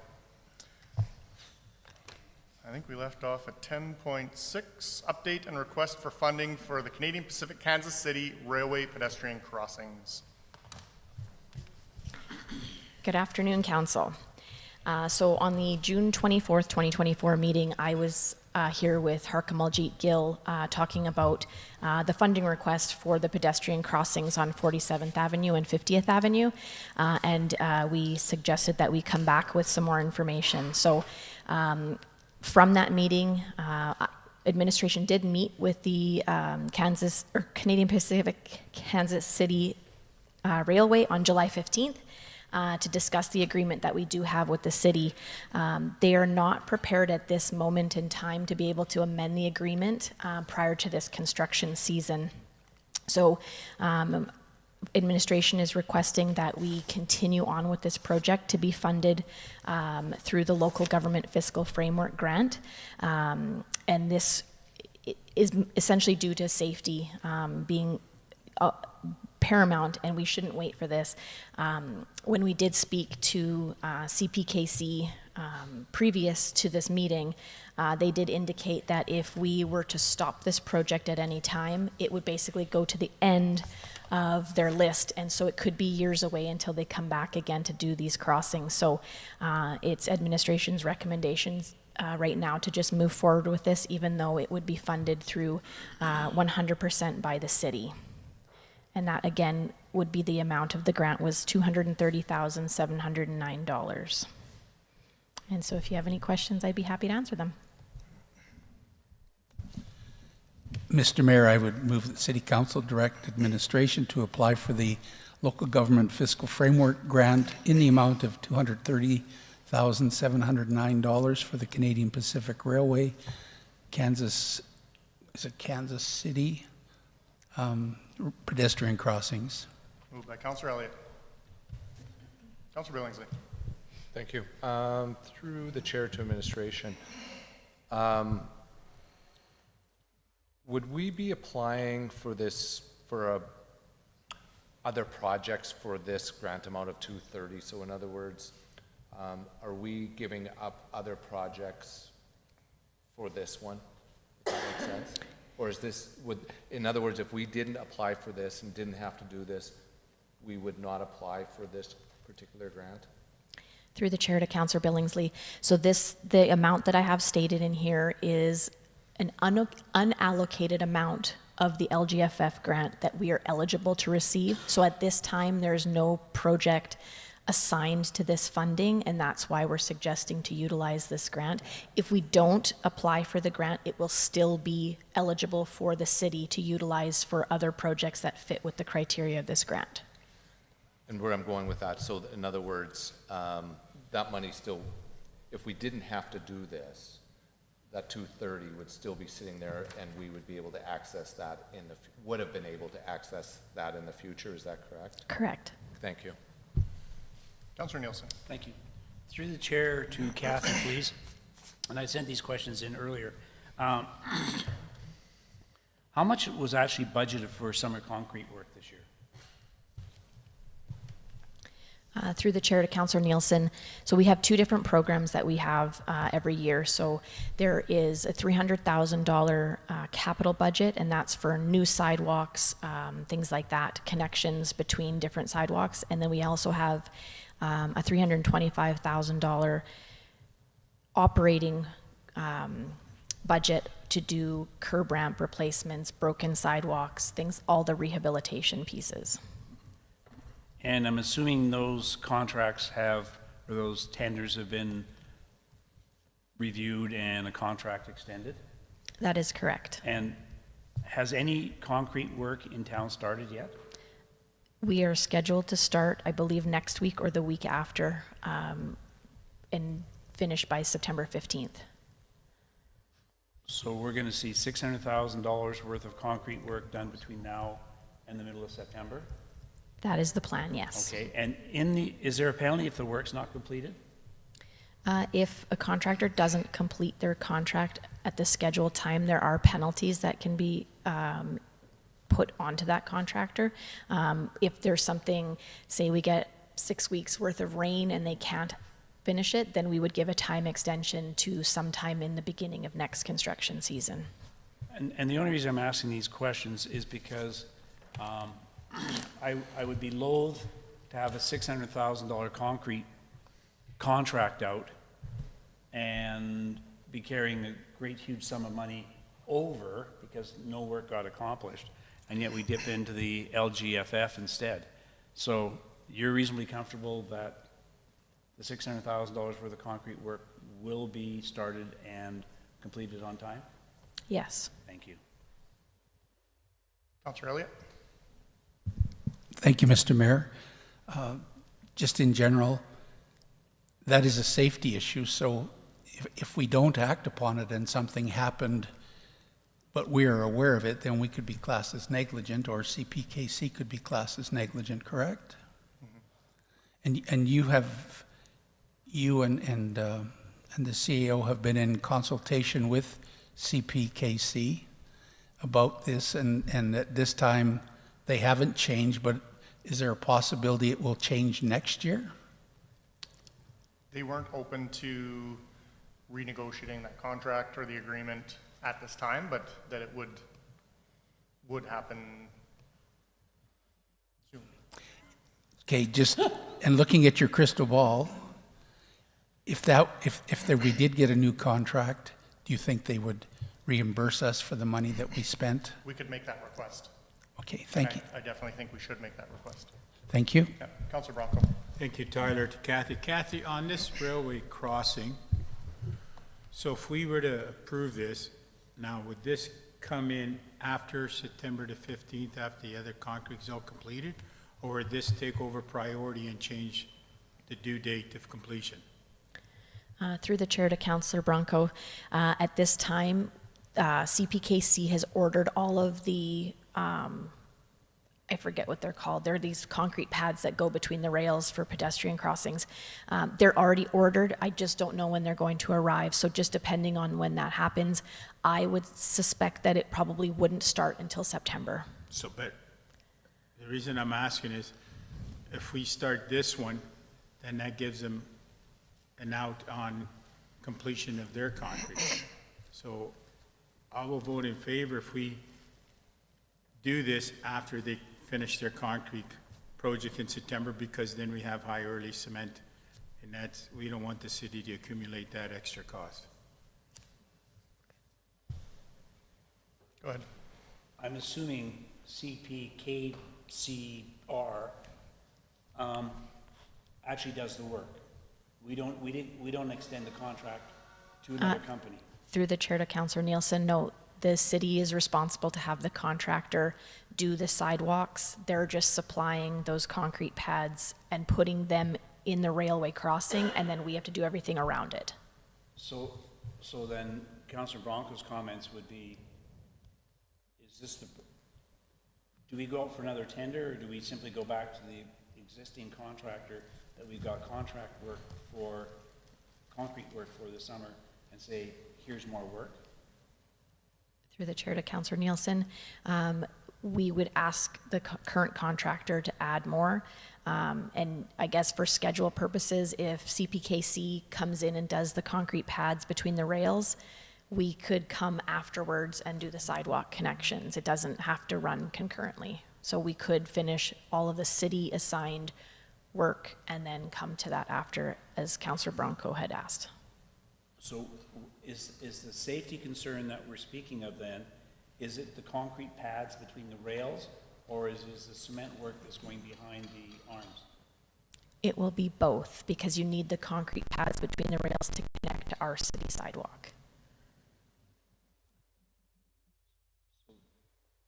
And I guess I would go back to Councillor Elliott's comment then, is if this is a safety concern, would it take priority over general sidewalk concrete work because of the safety issues?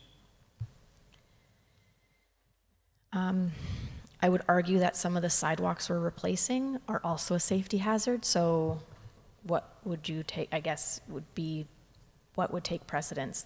They're all safety concerns, which is why we're replacing the sidewalks in the first place. So I think they would just, in a logical manner, go around the city completing these sidewalks.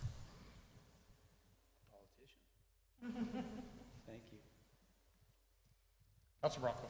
Thank you, Tyler. Kathy, so clarification, they're also ripping up those old rails that are covered with asphalt. Those are all coming out and you re-asphalt that?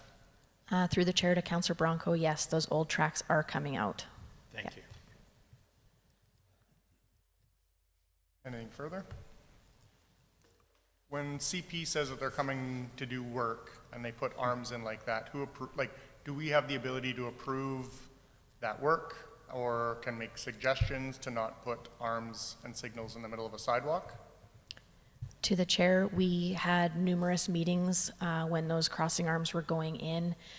We looked at all kinds of different options to not put those in the middle of the sidewalk, but the length of the arms and the span of the road and things like that were what dictated where that went. And then Transport Canada was the ones that issued the order, I guess, to CPKC to repair that and the sidewalks as well as the crossing arms. So I don't think the city could have made any other changes based on Transport Canada's order for them to update that.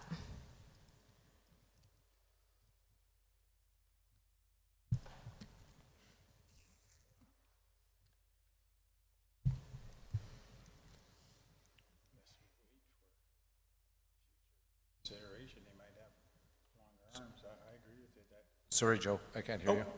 I understand Tyler's view of the concrete. Not waiting for longer arms, because that would cost more money than replacing But the just sidewalk to go around it. some other idea. At just some point, I think common sense has to come into play when you're putting signals in the middle of a sidewalk.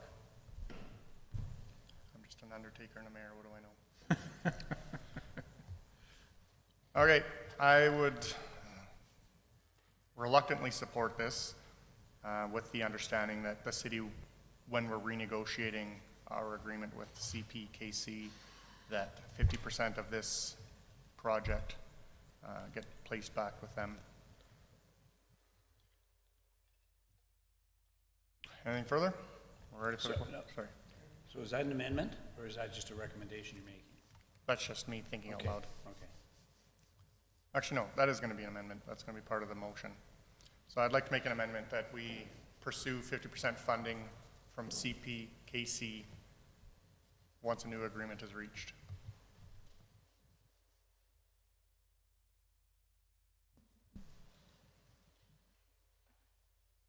Mr. Mayor, how many municipalities do have agreements with CPKC?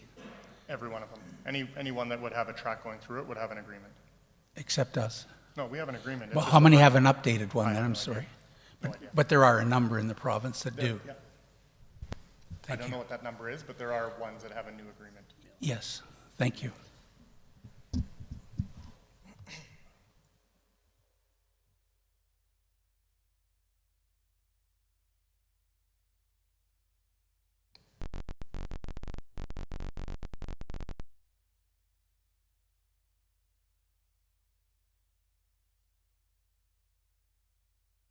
No, that's okay.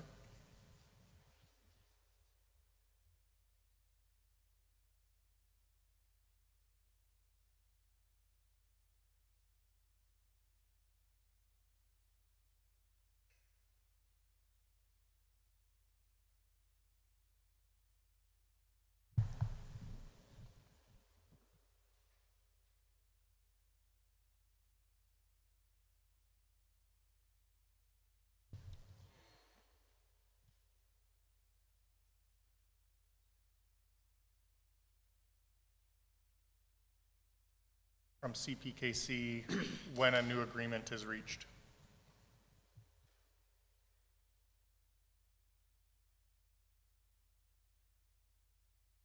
To the amendment. Councilor Bronco. I don't know if it's to the amendment, but if we do the project 100% at our cost, why would they want to pay 50% when the project's done? We'll ask them. Okay. Because they want to be good corporate citizens. Then they should put it up now up front. We asked. Anything further to the amendment? Those in favor? Carried.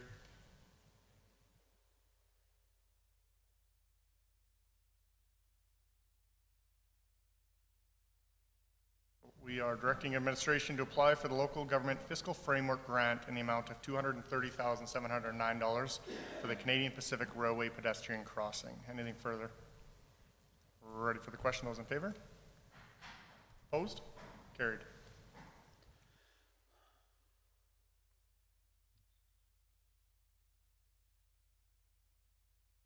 $11.1, council attendance reports.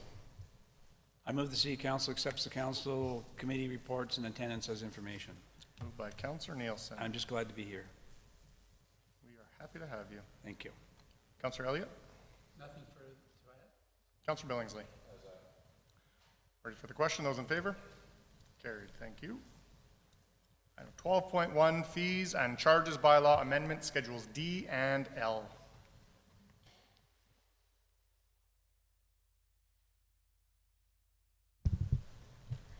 Good afternoon again. Today I have Schedules D and L coming forward for the fees and charges bylaw. Schedule D is our waste management schedule. We've had a recommendation from our city auditors to add the same penalty clause to the waste management fee schedule that we already have included in all of our other utility schedules, so for water, wastewater, and storm. Which reads that a penalty charge of 3% per month shall be charged to all accounts not paid by the date specified on the bill on the amount remaining unpaid after 21 days from the mailing of a bill, and such interest charges shall be added to and form part of the rates levied. And then Schedule L is our wastewater fee schedule, and at the June 24th, 2024 Peace Hills Utilities Incorporated board meeting, the board of directors approved a motion to decrease the wastewater fees by 5% after the city did receive an additional $21.9 million grant from the province of Alberta for the wastewater treatment plant upgrade project. So the board is seeking to reduce those rates by 5%. And we're asking for all three readings of the bylaw today.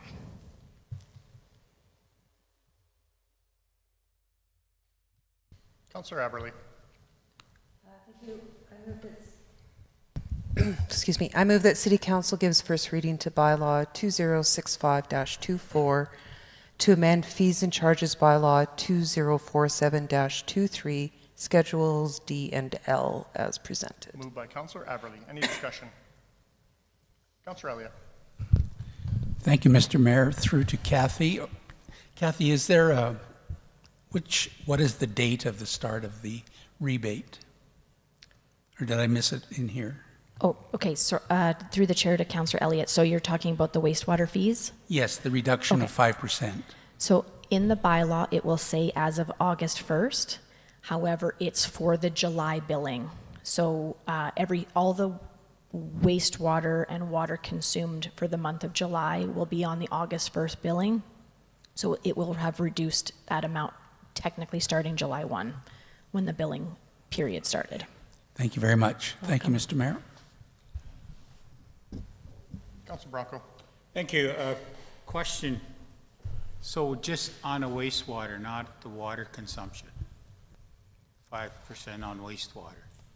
Through the chair to Councillor Bronco, that's correct. None of the water rates are being changed at this time. Oh, so we are going to change the water rates too?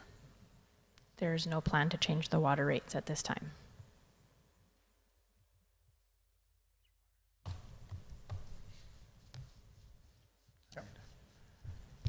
I'll speak to that. The monies that we received from the province was for the wastewater treatment plant. It wasn't for our water. It was for wastewater. And that's the reason why only to that portion of the bill. The grant was not for water. It was for wastewater. Understood, but we get our water from the wastewater, it goes in there, recirculates. Understood what you're saying? No, we don't get our water from our wastewater. Okay, yes, right, we get it from, okay, thank you. This is a good example of not taking no for an answer. Correct. Anything further? We're ready for the question. Those in favor? Carried. I move that City Council gives second reading to bylaw 2065-24 to amend fees and charges bylaw 2047-23, schedules D and L. Moved by Councillor Aberley. Any discussion? We're ready for the question. Those in favor? Carried. I move that City Council gives unanimous consent to move to the third reading of bylaw 2065-24 to amend fees and charges bylaw 2047-23, schedules D and L. Moved by Councillor Aberley. Looking for unanimous consent. Those in favor? Carried unanimously.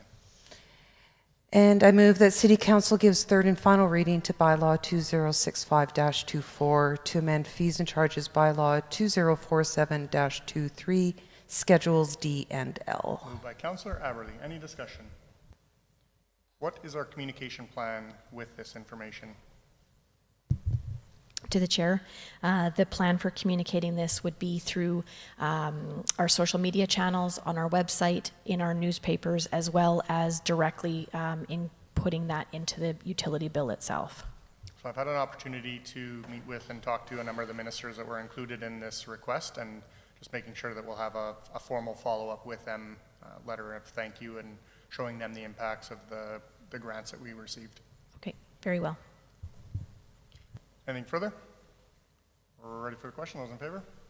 Carried. Thank you. 12.2, amendment to land use bylaw 1804-13 to redistrict 118 Cypress Drive to R2, low density residential. Welcome back.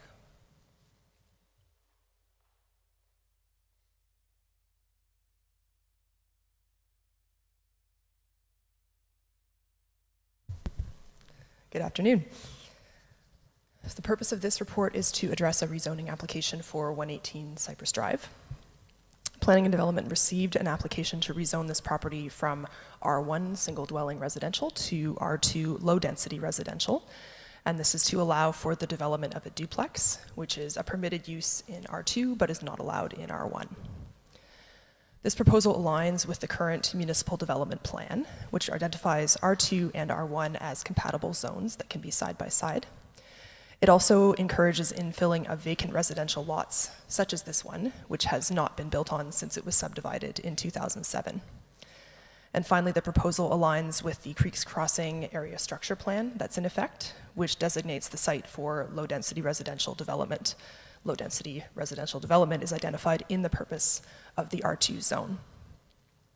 The lot is slightly smaller than what would be approved for a newly subdivided lot intended for a duplex, but these requirements don't apply to the redistricting of existing lots. The applicant has been made aware that under the current land use bylaw, secondary suites are not permitted in a duplex, thereby creating a 4-unit building on the site. This would not be able to take place on this site. Administration is recommending approval of the proposal due to its alignment with the city's policy direction and the potential that the future development can meet our land use bylaw requirements for R2. If first reading is approved today, we will schedule a public hearing and second and third readings for the next council meeting. And with that, I'm happy to take any questions. Councillor Nielsen. I would like to move the City Council refuse the amendment. Moved by Councillor Nielsen. Can I speak to that, please? Absolutely. I did a drive-by over to the area. I guess I'm a little bit concerned that we sell residential lots labeled R1 to our community and then say after, for the most part, that entire block is filled in, because there's one vacant lot here, we're going to change the zoning to allow a duplex, which under an R2 zoning wouldn't be allowed because there's not enough space in that small lot to accommodate it. But by changing the zoning, none of the rules related to R2 for sizing come with that. I think if we are wanting to follow the, we want to set an example for our community that we put zoning restrictions in place, and then we want to abide by those zoning restrictions, as we've spent many hours already today talking about, that we need to assure our prospective builders and residents that when they buy an R1 lot, it in fact remains an R1 lot. I stand down, thank you. I just need clarification from Noman. In the motion, to have it come across as a negative motion, is that just a preference that it shouldn't come across as negative, and so reading the motion as is and then having it defeated, or voting to a negative motion? I don't know how else. Well, it was presented here as one of the alternate options, and so I picked that one because that aligns with my thoughts. Yeah, no, and that's totally fair. I don't know if, I just know that before it's, I don't know if it's encouraged to not have a defeated motion as opposed to defeating the motion. Does that make sense? Through the chair to chair, section 11.4 of council procedure bylaw says, all motions shall be presented in a manner that will allow council to take up positive action. Negative motions are prohibited. Okay, so we could take a positive action by refusing the amendment. I think where it says the alternative option as refusing the amendment is defeating the motion. Council will provide reasons why a motion was defeated. Yeah. I'm sorry? Council will provide reasons why a motion was defeated. Okay. So I would ask that you rescind the motion, and if you're not supporting the motion, you don't have to make that motion, but then you can speak against it and vote against it. I will rescind that motion. Okay. Councillor Aberley.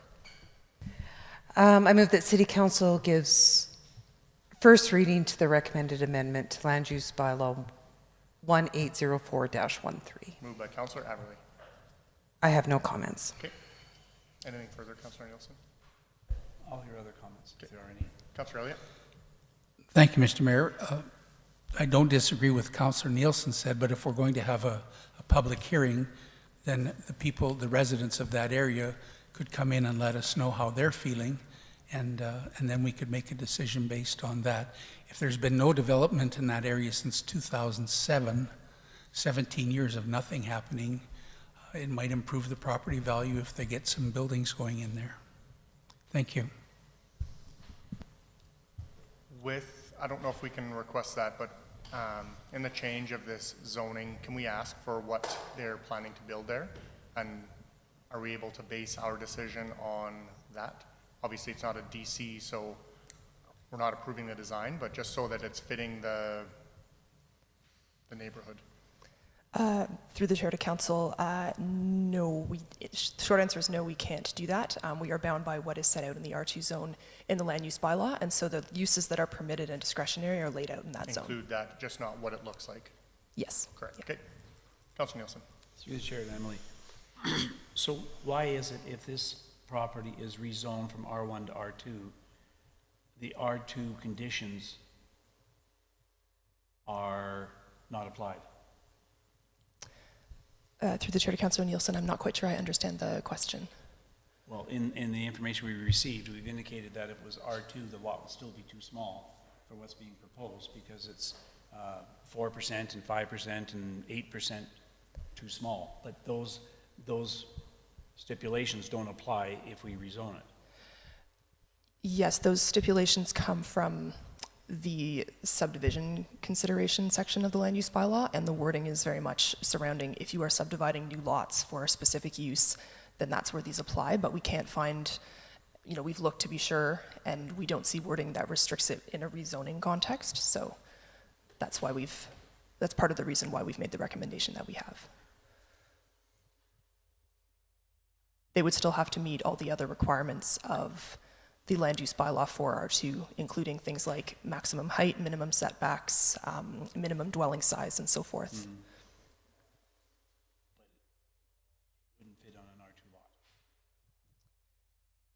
They would, What I read here is, what's being said is, what's being proposed would not fit on an R2 lot.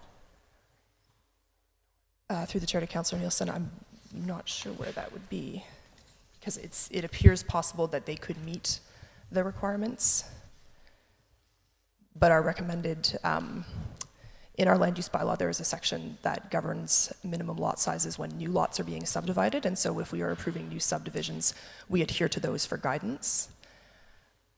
But the actual R2 zoning provisions. Right, so under land use bylaws, it says, the site is smaller than the minimum parcel size required for the creation of an R2 zoned duplex lot.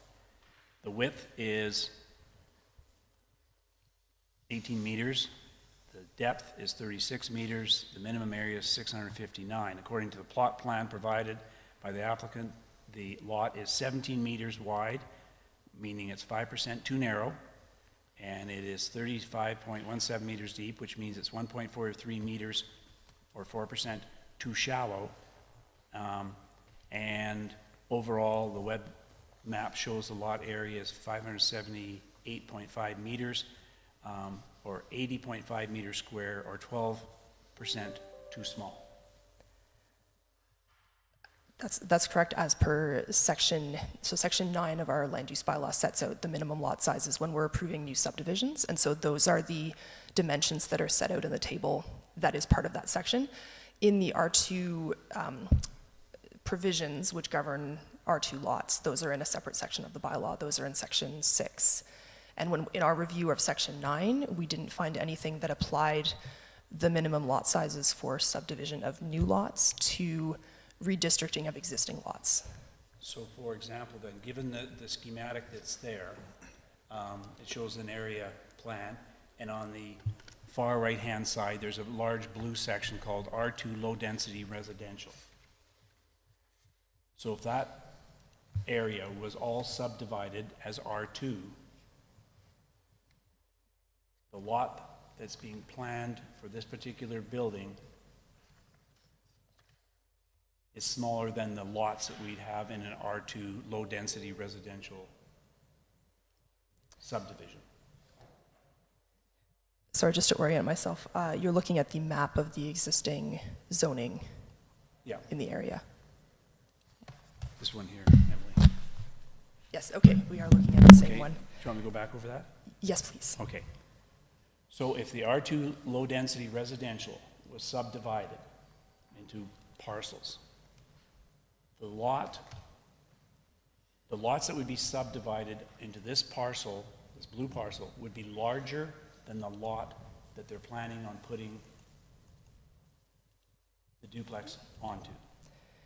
If they were, any duplex lot in that new subdivision would be larger, and it's tricky because the size of the minimum size of the lot varies depending on the proposed development that the developer is looking to put on it. They would usually give us a plan of the proposed lots and indicate which ones would be for a single detached, which ones would be for a semi-detached, which for a duplex, and so on. So the lot sizes would vary, but duplex for duplex, those lots would be larger than this one. Right, and that's my point, is that, but we can wipe our hands clean and say, we don't have to follow those rules because it's one lot and not a subdivision. There's nothing that prevents us from doing that, yes. Thank you.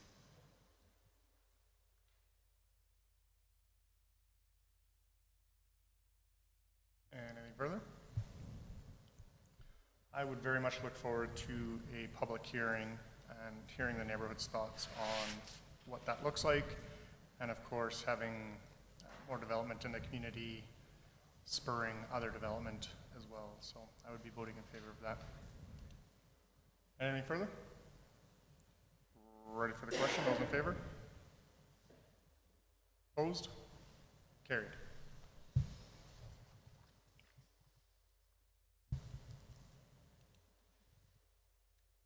Have to schedule a meeting.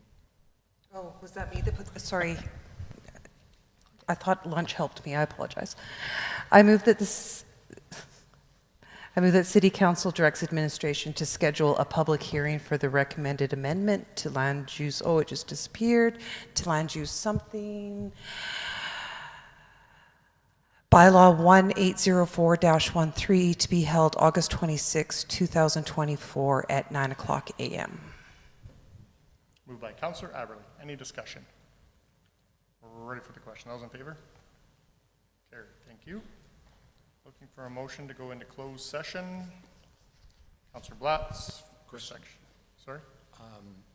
What are we going to be, just in case I do have staffing to add to it? Say that again? Staffing, is that part of what's? I don't know what 17, 24, and 27 include. Staffing. Thank Okay. you. So yes, going into closed session for section 17, 24, and 27 of FOIP Act. Those in favor? Carried. Thank you.